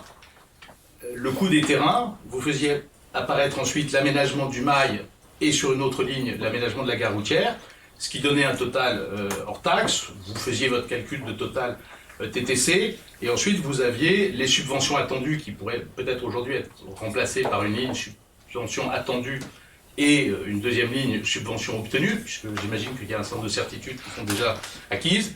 Alors le fonds de compensation sur la taxe de la valeur ajoutée, c'est bien de le mettre, même si après il faut vérifier avec leur taxe, mais c'est pas mon cas. Ce qui nous permettait d'avoir un chiffre du total opération, alors non pas du total opération, mais du coût pour la commune de cette opération, ce qui n'est pas tout à fait la même chose. Est-ce qu'il vous serait possible de réactualiser ce tableau sur la base des chiffres que l'on connaît à partir de ce soir, modulo les avenants qui vont être passés dans les délibérations de ce soir, et sur lesquels nous allons évidemment nous abstenir pour ce qui concerne les 6, mais c'est conforme et logique par rapport à notre position depuis le départ. En réponse à votre question, oui, c'est possible. D'accord. Pas ce soir. Bien évidemment, monsieur le maire. Et dans quel délai est-ce que ce document pourra nous être adressé avant le prochain conseil municipal, si cela est possible? Je pense qu'il me faut un peu de temps là. Ça m'inquiète qu'il vous faille du temps pour le faire, vous. C'est normal qu'on ait eu du mal à le faire nous, mais ça m'inquiète que vous ayez eu du temps. Il y a 8 lignes, monsieur le maire. On le fera dans les meilleurs délais. Juste. D'accord. Monsieur Bory. Ouais, juste pour comparer des tableaux à un instant T, il faudra aussi avoir une grille de lecture, puisqu'on ne peut pas comparer des choux et des carottes, et qu'à un moment donné, il y a un certain nombre d'événements, donc il faudra effectivement, pour éviter d'avoir une lecture un peu brute de la comparaison des chiffres... Amusez-vous à faire le calcul, Mais vous vous verrez que laissez, c'est pas si vous vous pouvez me laisser. Non, mais vous verrez que c'est pas si Jean-Baptiste Marvaux, je peux finir? Oui, vous. Non, parce que vous êtes déjà dans l'argumentaire. Mais S'il vous plaît, qu'est-ce que vous me permettez de dire ce que peut pas finir? Monsieur Marvaux, je peux m'exprimer, c'est pas l'ordonnateur des bonnes grâces ici. C'est le maire qui m'a donné la parole. Donc j'entends aller au bout de mon raisonnement. Merci. Clairement. Je dis simplement que des tableaux, et vous avez tout à fait raison, parce que c'est important de comparer, mais je dis qu'il faut une grille de lecture, il y a un certain nombre de choses qui sont nécessaires pour expliquer, pour éviter d'avoir des comparaisons comme ça, effectivement, qui ne seraient pas les bonnes comparaisons. Voilà, c'est tout. Merci de votre écoute, Jean-Baptiste Marvaux. Monsieur Marvaux. Madame Marie, Monsieur Jean-Baptiste. Dans le... Présentation globale. Oui, présentation globale dans le cadre donc du premier marché lot numéro 2 attribué à l'entreprise Coreva. Donc l'avenant numéro 2 pour le lot numéro 2 à l'entreprise Coreva pour 2200 € pour permettre une modification d'accès aux douches et qui représente une augmentation de 0,30% au regard du lot et de 0,05%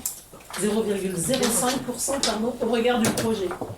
L'avenant numéro 3 pour le lot numéro 2, toujours attribué à Coreva pour 6 000 € et qui permet l'ancrage des poteaux de volet qui représente une augmentation de 0,81% au regard du lot et 0,14% au regard du projet. Un avenant numéro 4 toujours pour le lot numéro 2 à l'entreprise Coreva de 27 280 € et qui est une prolongation de location base vie. Parce que le chantier dure plus longtemps que prévu initialement. Donc une augmentation de 3,66% au regard du lot et de 0,64% au regard du projet. Un avenant numéro 5 pour le lot numéro 2, Coreva, de 409,50 € pour modifier l'ouverture du TGBT. Une augmentation de 0,05% au regard du lot et 0,01% au regard du projet. Enfin, un avenant numéro 6 pour le lot numéro 2 de l'entreprise Coreva pour 3 240,50 € pour déplacer la base vie afin de terminer les travaux de voirie du mail et qui représente une augmentation de 0,44% au regard du lot et 0,08% au regard du projet. Et un avenant numéro 1 pour le lot numéro 4 à l'entreprise Axima Concept de 12 002,38 € correspondant à l'isolation pour la membrane R, donc pour un montant de... qui représente 1,59% d'augmentation au regard du lot et 0,28% au regard du projet. Merci. Demande de précision. Je soumets donc au vote du conseil municipal, avenant par avenant. Donc l'avenant numéro 2. J'invite donc le conseil municipal à approuver l'avenant numéro 2 au lot numéro 2 gros œuvre d'un montant de 2 200 € hors taxe et m'autoriser à signer ce document sur ce dossier. Qui ne prend pas part à ce vote? Qui est opposé? Qui s'abstient? 4. Validé. L'avenant numéro 3. J'invite le conseil à approuver l'avenant numéro 3 au lot numéro 2 gros œuvre d'un montant de 6 000 € hors taxe et m'autoriser à signer tout document relatif à ce dossier. Qui ne prend pas part au vote? Qui est opposé? Qui s'abstient? 4. Donc approuvé. L'avenant numéro 4, j'invite le conseil à approuver l'avenant numéro 4 au lot numéro 2 gros œuvre d'un montant de 27 280 € hors taxe et à m'autoriser à signer tout document relatif à ce dossier. Qui ne prend pas part au vote? Qui est opposé? Qui s'abstient? 4. Approuvé. L'avenant numéro 5. L'avenant numéro 5, j'invite le conseil à valider cet avenant au lot numéro 2 gros œuvre d'un montant de 409,50 € hors taxe. À m'autoriser à signer tout document relatif à ce dossier. Qui ne prend pas part au vote? Qui est contre? Qui s'abstient? 4. Approuvé. L'avenant numéro 6. J'invite donc le conseil à approuver l'avenant numéro 6 au lot numéro 2 gros œuvre d'un montant de 3 240,50 € hors taxe et à m'autoriser à signer tout document relatif à ce dossier. Qui ne prend pas part au vote? Qui est opposé? Qui s'abstient? 4. Donc approuvé. Et puis l'avenant numéro 1. L'approbation de l'avenant numéro 1 au lot numéro 4, couverture badage, pour un montant de 12 002,38 € hors taxe, autorisé à signer tout document sur ce dossier. Qui ne prend pas part au vote? Qui est opposé? Qui s'abstient? 4. Validé. Bravo, merci. Le point 12 de l'ordre du jour. Une subvention à l'OGEC. M. Mathieu Jontès. Dans le cadre de l'organisation du temps méridien, l'OGEC de Velès, en concertation avec les services municipaux, a installé une vitrine extérieure permettant les affichages d'informations et d'activités. L'OGEC a pris en charge l'installation de cette vitrine. Il est proposé de rembourser le montant de cette vitrine sur la base d'une facture de 277,14 €. Merci. Une demande de précision. J'invite le Conseil donc à valider l'attribution de cette subvention de 277,14 € 277,14 € à l'OGEC de la commune, à m'autoriser à verser cette subvention et à m'autoriser à signer tout document relatif à ce dossier. Qui ne prend pas part à ce vote? Qui ne prend pas à ce vote? Qui est opposé? Qui s'abstient? En vous remerciant. Le point 13. Dans le cas des pompiers, subvention Sainte-Barbe. Dans le cas de la Sainte-Barbe, qui se déroulera cette année à Melesse le 10 décembre prochain, l'amicale des pompiers de Melesse sollicite une subvention auprès de la ville. Il est proposé d'allouer une subvention à hauteur de 30 € par repas et par pompier en fonction, qui sont au nombre de 26, soit la somme de 780 €. J'invite le Conseil à valider l'attribution de cette subvention de 780 € à l'amicale des pompiers et à m'autoriser à signer tout document sur ce dossier. Qui ne prend pas part à ce vote? Madame Mestri. Qui est opposé? Qui s'abstient? En vous remerciant. Contrat de territoire, le point 14. Demande de subvention pour l'année 2023 au titre du soutien au fonds images et son. Madame Leray. Dans le cadre du contrat de territoire entre le conseil départemental d'Ille-et-Vilaine et la communauté de communes du Val d'Ille, il est nécessaire de valider la programmation annuelle du volet 3 pour financer les actions de fonctionnement récurrentes. Toute action ou manifestation relevant de l'inclusion sociale, du bien vieillir ensemble, de l'enfance et de la jeunesse, de l'accès à la culture et du sport pour tous, l'équilibre territorial du développement durable et de la transition énergétique peut être proposée au volet 3 de ce contrat de territoire avec une participation maximum du département de 50% du coût de l'opération. Pour la lecture publique, l'éligibilité des projets concerne en particulier le développement des fonds multimédia, images et sons. Il est ainsi proposé de solliciter le cofinancement du conseil départemental pour l'action suivante, le soutien à la constitution du fonds multimédia de la médiathèque à hauteur de 50% des dépenses prévisionnelles, soit pour 8 000 €, 4 000 €. Le conseil municipal sera donc invité à valider la demande de cofinancement présentée ci-dessus, autoriser monsieur le maire à signer tout document relatif à ce dossier. Merci. Une demande de précision? C'est bon. Je soumets donc à la validation du conseil municipal. Qui ne prend pas part au vote? Madame Mestri. Qui est opposé? Qui s'abstient? En vous remerciant. Point 15. Personnel municipal, rémunération des agents recenseurs. Madame Mestri. Dans le cadre du recensement général de la population melessienne qui se déroulera du 19 janvier au 18 février, il convient de fixer la rémunération des agents recenseurs qui seront recrutés. Nous recevrons pour cela une dotation de l'INSEE de l'ordre de 15 000 €. Le montant exact n'est pas encore connu. La rémunération sera calculée par logement recensé, à savoir 2 € par feuille de logement collectée, 1,80 € par bulletin individuel enquêté, 1 euro par feuille de logement non collectée, 30 € par demi-journée de formation suivie. Il y a 2 demi-journées de prévues, 45 € pour la tournée de reconnaissance, 15 € d'indemnité de frais de déplacement dans les districts urbains et 50 € dans les districts ruraux. Merci. C'est clair pour tout le monde, je peux soumettre au vote. Donc je vous invite à valider cette rémunération telle qu'elle est détaillée, et que Mme Mestri vient de nous en faire lecture, et m'autoriser à signer tout document relatif à la gestion de ce dossier. Qui ne prend pas part à ce vote? Qui est opposé? Qui s'abstient? En vous remerciant. Point 16 de l'ordre du jour, convention inventaire patrimonial avec la région Bretagne. Madame Leray. Dans le cadre de la révision de l'inventaire du patrimoine, la région Bretagne sollicite la commune de Melesse pour accueillir sur son territoire un groupe de 4 étudiants-étudiantes en Master 2, restauration du patrimoine bâti et des sites, REPATS, de l'Université de Rennes 2, qui revisiteront et compléteront l'inventaire des architectures en terre. En 2005, un premier inventaire a été réalisé et a permis d'identifier 228 édifices sur le territoire de la commune, comptant tout ou partie d'architecture en terre. Nous avons, pour votre information, reçu cette demande le 25 octobre dernier. La région Bretagne a développé une collaboration avec le Master 2 REPATS de l'Université de Rennes 2 Le groupe d'étudiants et étudiantes sera encadré scientifiquement par le service de l'inventaire du patrimoine de la région et de l'université.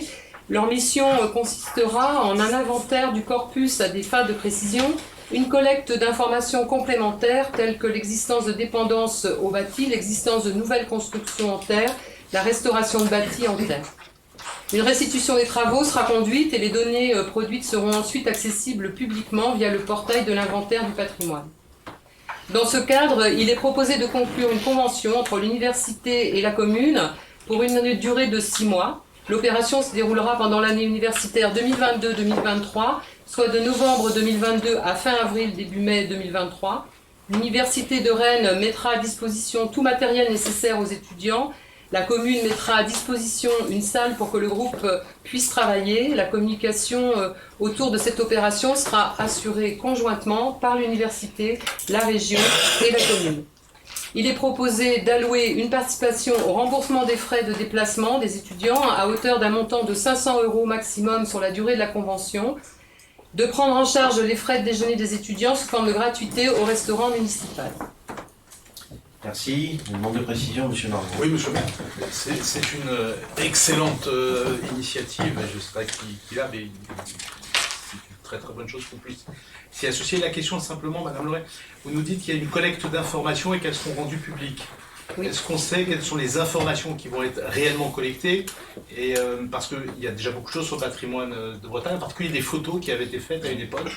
Est-ce que on est soumis? Ça va être lié au travail, excusez-moi, ça va être lié au travail de recherche et des questions que les étudiants vont bâtir.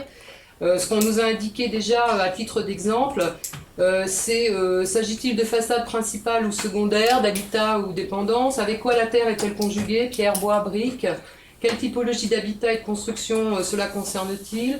Possibilité de dater les périodes constructives? Quel état des bâtiments et quelle restauration, etc. Donc il y a un certain nombre de questions qui vont être en postulat, je dirais, de cette recherche et qui vont ensuite guider. Bon, après, je pourrais en donner plus, notamment au moment de la commission. Non, c'est plus l'idée de savoir comment on va prévenir les propriétaires qu'il va y avoir cette démarche. Les étudiants sont... Alors, il va y avoir une communication avec l'université, par l'université et la région, auquel nous allons être associés.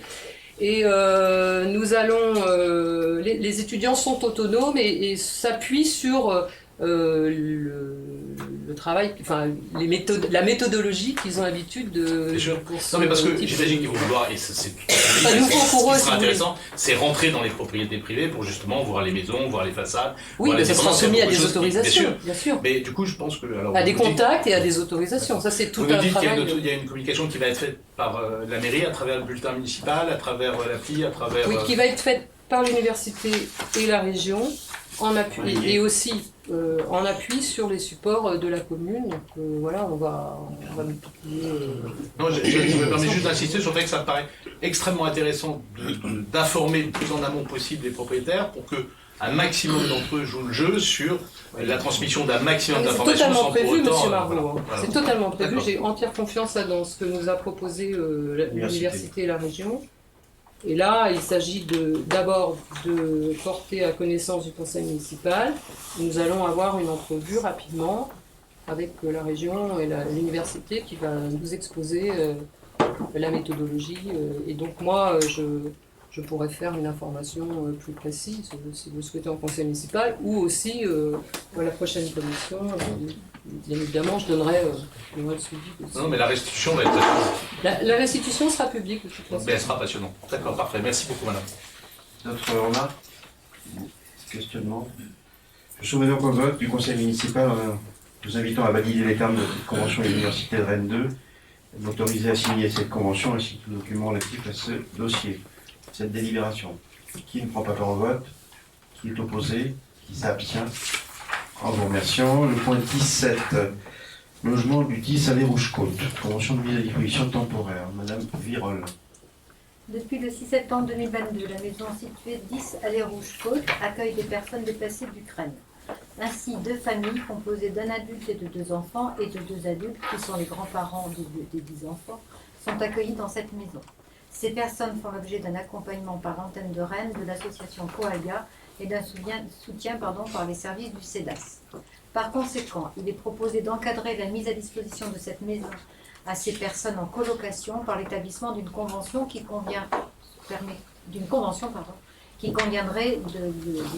pourrait statuer sur l'établissement d'un loyer de 200 € par famille, la prise en charge des fluides par la ville et une fin d'occupation temporaire au 30 juin 2023. Merci. Une demande de précision. Le projet de convention a été annexé. Donc je soumets au vote du conseil municipal, en invitant le conseil municipal à valider les termes de cette convention, à m'autoriser à la signer, ainsi que la convention qui sera ultérieurement établie avec les services de la Caisse d'allocation familiale d'Ille-et-Vilaine afin de percevoir l'aide pour le logement directement, et de m'autoriser à signer tout autre document relatif à cette délibération. Qui ne prend pas part à ce vote? Qui est opposé? Qui s'abstient? En vous remerciant. Point 18. Convention et la Ligue contre le cancer pour un espace sans tabac. Madame Sophie Leray en Quénicture. Donc, la ville de Melesse, soucieuse de protéger la population et l'environnement, souhaite mettre en place un espace sans tabac au sein de la commune. Le tabagisme reste en effet en tête de toutes les causes de cancer, loin devant les autres facteurs de risque, et notamment responsable de 73 000 décès, dont 45 000 par cancer chaque année en France. Il constitue ainsi le facteur de risque évitable de cancer le plus important. On estime que sans tabac, près d'un tiers des décès par cancer pourraient être évités. L'instauration d'espaces sans tabac est un instrument d'action à disposition des communes pour participer à cette lutte contre le tabac efficacement. Un lieu a été identifié par la commune pour l'installation de cet espace sans tabac, l'allée Jules Ferry, et donc plus précisément la zone comprise entre l'école élémentaire publique et l'école maternelle publique. Dans le cadre de ce projet, il est proposé donc au conseil municipal de conclure une convention avec le comité d'Ille-et-Vilaine de la Ligue nationale contre le cancer. La commune s'engage à interdire la consommation de tabac sur l'espace cité précédemment, de créer un arrêté municipal d'interdiction de fumer sur la dite zone et de faire apposer des panneaux espace sans tabac aux entrées de cet espace. Le comité d'Ille-et-Vilaine et de la Ligue contre le cancer s'engage quant à lui à accompagner la commune via des stands de sensibilisation si besoin, inscrire les dites zones dans le recensement national des espaces sans tabac. Et donc ceci a été vu en commission environnement. Merci. Demande de précision. C'est clair. Donc j'invite le Conseil à valider les termes de cette convention de partenariat avec le comité d'Ille-et-Vilaine de la Ligue contre le cancer, m'autoriser à la signer ainsi que tout autre document relatif à ce dossier. Qui ne prend pas part à ce vote? Qui est opposé? Qui s'abstient? En vous remerciant. Terre de source. Désignation d'un ou d'une représentante de la commune. Madame Massé, vous vous présentez. Par délibération en date du 17 novembre 2021, le conseil municipal a adhéré à la convention constitutive du groupement de commandes Marché Terre de Source coordonné par CEBR. Pour mémoire, ce groupement de commandes s'adressait aux syndicats de production d'eau potable au Pays de Rennes de Fougères et ainsi qu'à leurs EPCI et communes et a pour objectif de participer à la préservation de la qualité de l'eau potable distribuée par Eau du Bassin Rennais et Eau du Pays de Fougères. Participer à la préservation de la qualité de l'air au titre du plan climat-air-énergie territoriale sur les territoires des pays et établissements publics de coopération intercommunale que sont les métropoles, communautés d'agglomération et communautés de communes.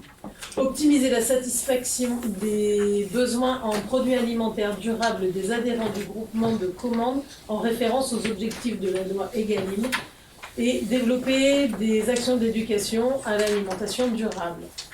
La commission d'appel d'offres du groupement ainsi que le président de la CAO sont ceux du coordinateur, à savoir la CAO de la collectivité Eau du Bassin Rennais. Le président de la CAO désignera un représentant de chaque membre adhérent au groupement de commandes sur proposition de l'adhérent au titre des personnalités compétentes dans la matière qui fait objet de la consultation. Ces représentants sont invités à participer avec voix consultative aux réunions de commission d'appel d'offres. Merci. Demande de précision. Pour représenter la commune, je propose la candidature de M. Mathieu Jantes à cette commission.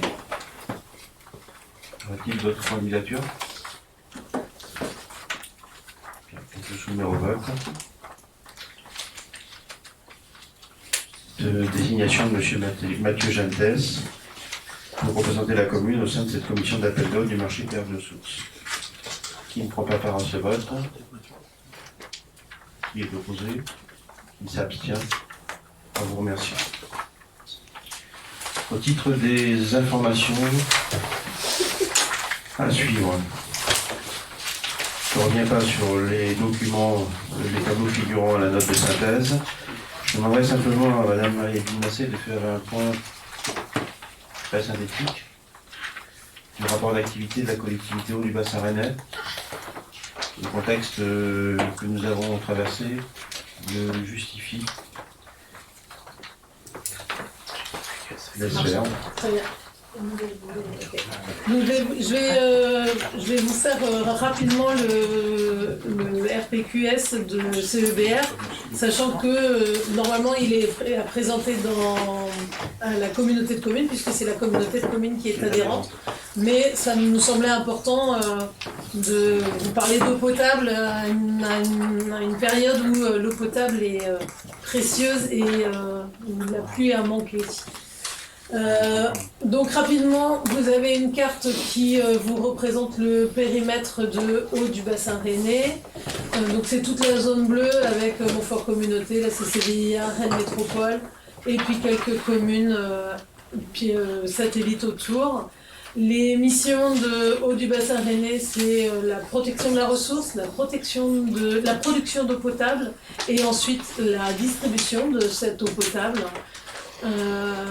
Dans la protection de la ressource, il y a deux choses qui sont la mise en œuvre de la politique réglementaire et puis la politique volontaire. Donc, la politique réglementaire, c'est toutes les protections de captage par arrêté préfectoral et les politiques volontaires, c'est des contrats qui sont signés avec les bassins versants et qui amène à faire des missions transversales. Il y a aussi la mise en œuvre de terres de source dont on vient de parler tout à l'heure, et des missions spécifiques en direction des agriculteurs et agricultrices, et des captages prioritaires et des suivis hydroécologiques. Pour tout le volet agricole, des contrats sont signés avec les différents BV, de façon à pouvoir faire des animations collectives, des groupes de travail, des accompagnements au changement de pratique et travailler sur des innovations techniques agronomiques moins impactantes dans le cadre de l'accompagnement individuel avec des diagnostics de changement de système et des accompagnements sur les mesures agro-environnementales. Aujourd'hui, sur les différents bassins, c'est sur Chescanu, 6 agriculteurs concernés, au Trans 10, au Couesnon 29 et les Drains du Couesnon 15, avec une surface de désherbage mécanique qui aujourd'hui dépasse les 350 hectares. Par rapport à la protection de la ressource, toujours, la qualité des eaux brutes, si on prend en compte le paramètre nitrate, est tout à fait satisfaisante puisque aucun dépassement n'a été constaté en 2021 et que l'on note une amélioration sur l'ensemble des ressources. Il n'en va pas de même sur les... avec le paramètre pesticide. En fait, si les flèches que l'on voit dans les tendances sur 5 ans sont au vert, ça pourrait nous faire croire que c'est plutôt bien, alors qu'en fait, ça ne veut pas dire que c'est bien, ça veut dire que juste ça n'augmente pas, sauf pour la retenue de femelle.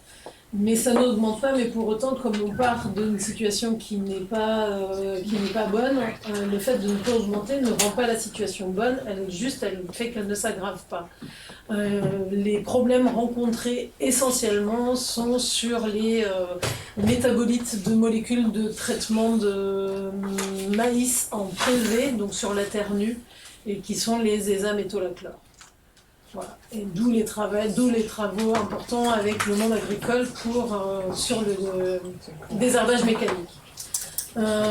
Pour la production d'eau et les usines, il y a eu en 2021 2 689 000 € d'investissement et qui concerne la finalisation des travaux de refonte de la filière boue de l'usine de Villejean et le début des études de modernisation de l'usine de Refemel qui va connaître une grosse rénovation.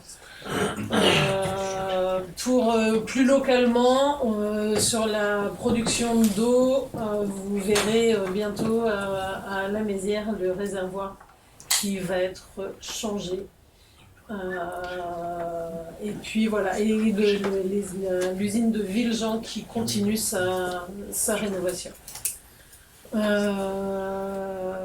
La production d'eau et les prélèvements, en fait,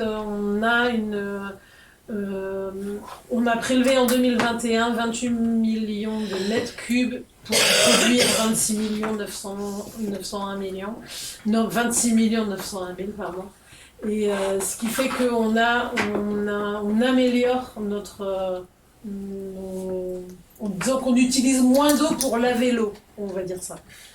Les projections pour 2035 c'est elles qui pour le coup amènent des points de vigilance puisque les projections de consommation pour 2035 seront en prélevé de 32 millions et en produit de 30 millions.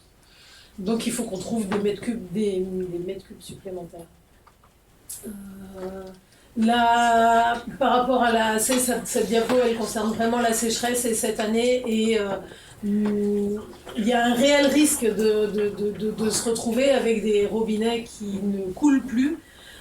Et donc le CEBR met en place des stratégies de façon à vraiment verrouiller avec ceinture et bretelles les ressources pour que tout le monde puisse avoir l'eau dont il a besoin.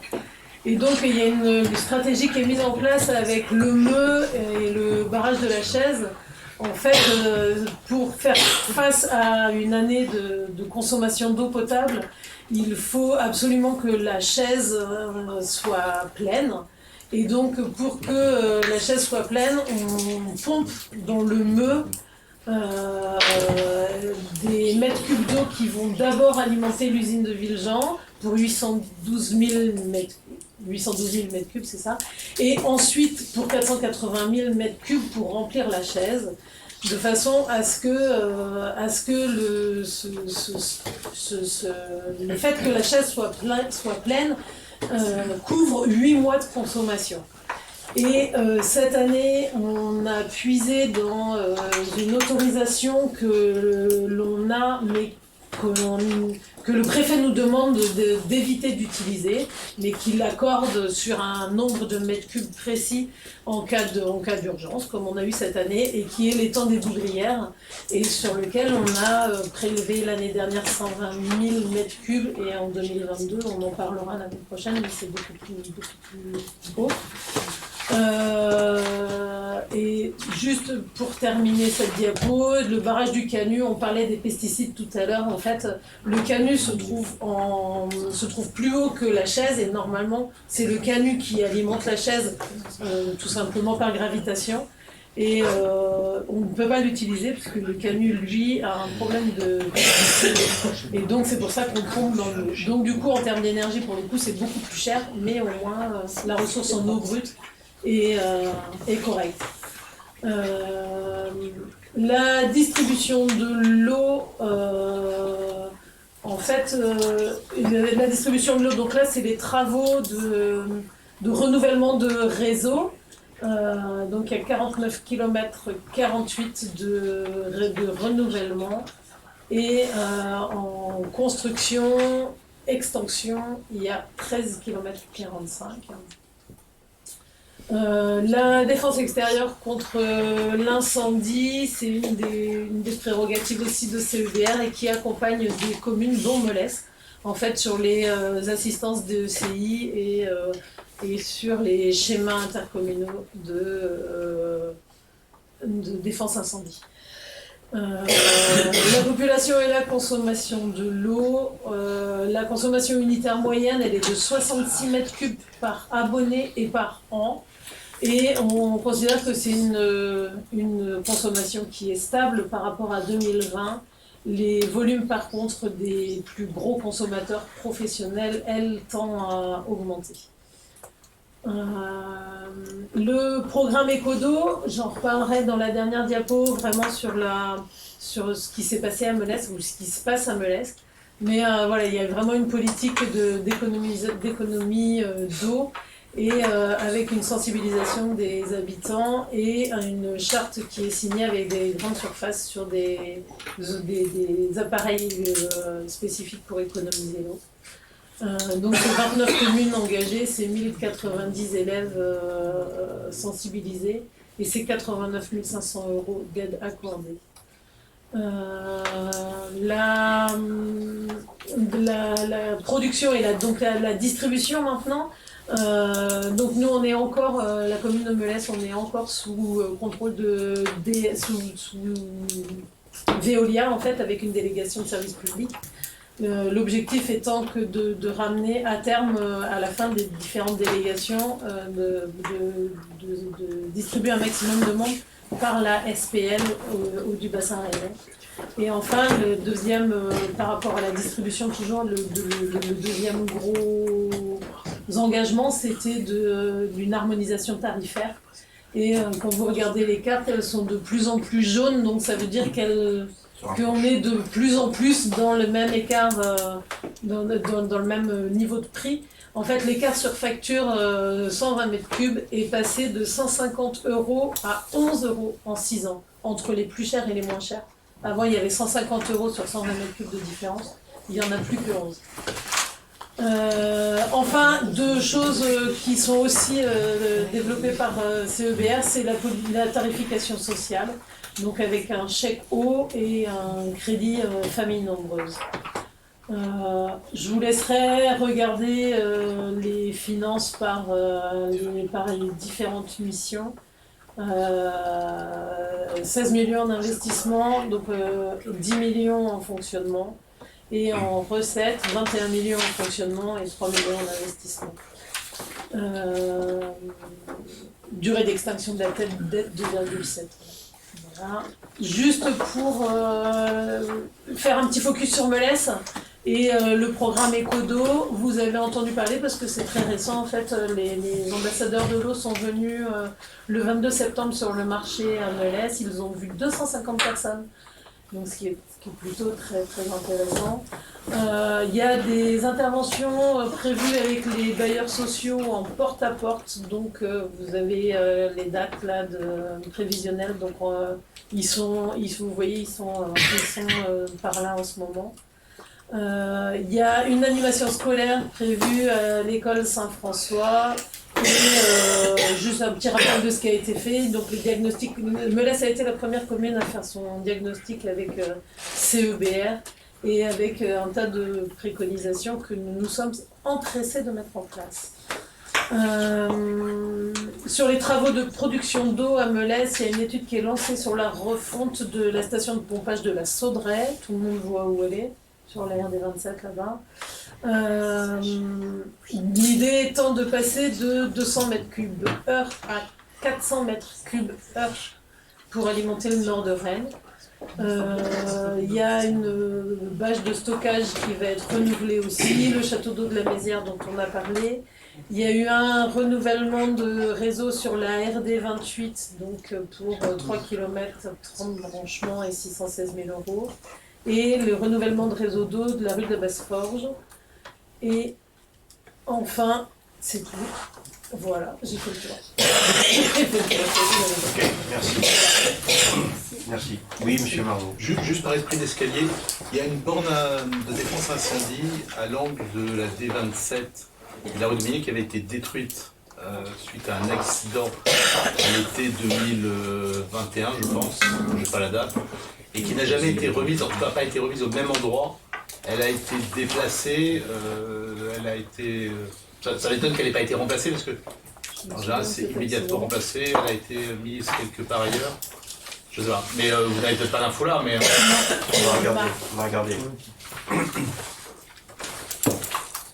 C'est celle qui était située juste derrière, vous voyez.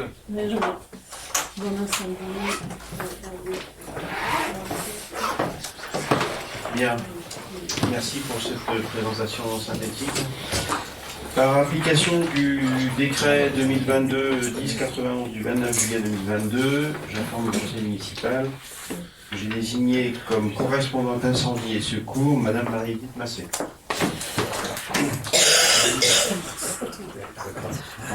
Ça tombe bien. Et également pour information du conseil municipal, après avoir examiné la proposition du conseil local de la biodiversité sur la trame noire et nos propres analyses, les horaires d'éclairage public vont évoluer. Et en deux grandes parties, je vais dire. Rue de Rennes, rue de Montreuil, place de l'Église, rue des Lilas, rue de la Mézière et l'ensemble des rues qui sont connectées sur les mêmes armoires sous tension. Un éclairage le matin dès 6h15, c'est-à-dire l'horaire du passage du premier bus, jusque du lundi au vendredi, 21h le soir, passage du dernier bus. Et sur le samedi et le dimanche, l'allumage le matin à 8h, jusqu'à la levée du jour, bien sûr, et une extinction le soir à 23h. Et pour les lotissements, pour pouvoir garder une incitation aux parents et aux enfants de pouvoir venir à pied au vélo à l'école, un éclairage de 7h30 le matin jusqu'au lever du jour, et une extinction le soir à 20h. Sont en cours de mise en place ou de vérification des systèmes de détection et d'éclairage automatique devant les salles polyvalentes, les salles de sport, salles des associations et les salles qui sont ici également en bordure de la mairie. Que dès que ceci sera fait, eh bien, ces dispositions seront mises en route. Ceci permettra à la fois de favoriser la biodiversité en trame noire et aussi à la commune de faire des économies sur l'éclairage public. Les illuminations de Noël vont être un peu modifiées. J'essaie de dire. On se calait, oui, on a vu en commission développement économique, donc le 8 décembre, on réitère l'opération l'année dernière qui avait vu de nombreux enfants venir assister à la mise en lumière du sapin et puis à l'arrivée du Père Noël. Donc les horaires se caleront sur les horaires d'éclairage public. Il n'y aura pas d'éclairage en continu pour rester fidèle à ce qu'on avait décidé en commission développement économique. J'en profite, le 9 c'est le marché de Noël, hein, c'est le marché de Noël. Et puis Françoise en parlerait mieux que moi, mais le 10, le samedi 10 à 18h. Concert de la maîtrise de Bretagne, donc, qui est rattaché au conservatoire de Rennes. À l'église de Melesse. Donc à 18h. Par ailleurs et en parallèle, un accompagnement, une incitation des particuliers à également limiter l'éclairage et les professionnels de la commune à limiter également l'éclairage va également être engagé. Voilà, pas d'autres points particuliers. Vous avez une question, M. Ferrand? Oui, une question concernant les événements climatiques du 14 septembre dernier. Vous aviez lancé une procédure de catastrophe naturelle.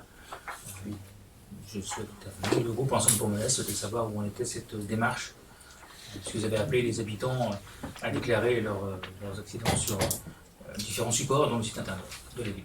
Alors, je ne sais pas si on a le retour de la commission qui s'est réunie le 15 novembre. L'arrêt est en cours. Le dossier a été instruit d'abord au niveau de la préfecture, transmis au ministère à Paris.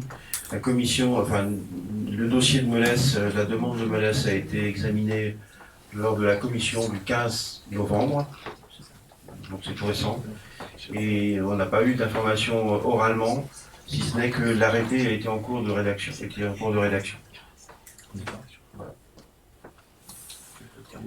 Par ailleurs, nous avons gardé le contact avec les riverains qui ont subi des inondations. Un travail est engagé auprès des propriétaires fonciers qui nous semblent avec lesquels il nous semble nécessaire de convenir de travaux d'aménagement permettant de limiter les eaux de ruissellement par très très forte pluie venant du point le plus haut vers le point où il y a d'habitat. Des points sont en cours de discussion et en voie d'accord. Et quelques travaux sont déjà réalisés. Un point de situation global pourra être fait dès que l'ensemble des éléments nous en disposerons. Une réunion technique est également prévue avec un technicien rivière, eau et rivière de... Non, c'est pas. Un technicien rivière de l'EPTB. Voilà, avec un rendez-vous technique demain, ici. Voilà. Et une autre question encore concernant ce quartier des Fontenelles, concernant l'aire de jeu qui a été supprimée. Y aura-t-il une nouvelle aire de jeu sur ce quartier, identique à ce qui avait été convenu initialement? C'est à l'étude. C'est à l'étude mais ce ne sera pas strictement identique. Voilà. Je ne peux pas en dire plus pour l'instant. Bien, je propose de clôturer le conseil municipal. Pardon, Patrice. J'ai la réponse. Donc, les recettes énergétiques du SMPRB s'élèvent à 2,46 millions d'euros cette année pour 35 000 MWh vendus. Et elles sont en hausse de 1,2 million par rapport à 2020. Les rapports d'activité du SMPRB sont aussi disponibles sur leur site, si vous voulez plus de détails. On est sur la période 2021, donc on aura l'impact 2022 plus tard. Ah bah il y aura 2022, mais... non, mais vous pouvez pas avoir les chiffres. Non, mais ça veut dire que rien que sur 2021, on avait déjà 1,2, on peut espérer de l'ordre de 3 à 4 minimum sur 2022. On peut penser que le SMPRB va vite financer sa nouvelle unité de... Non, mais c'est intéressant de se dire qu'on va peut-être avoir suffisamment de gains pour effectivement financer les opérations d'air. Merci d'avoir pu trouver la réponse encore. En vous remerciant de votre participation au conseil de ce soir. Je vous souhaite une bonne fin de soirée.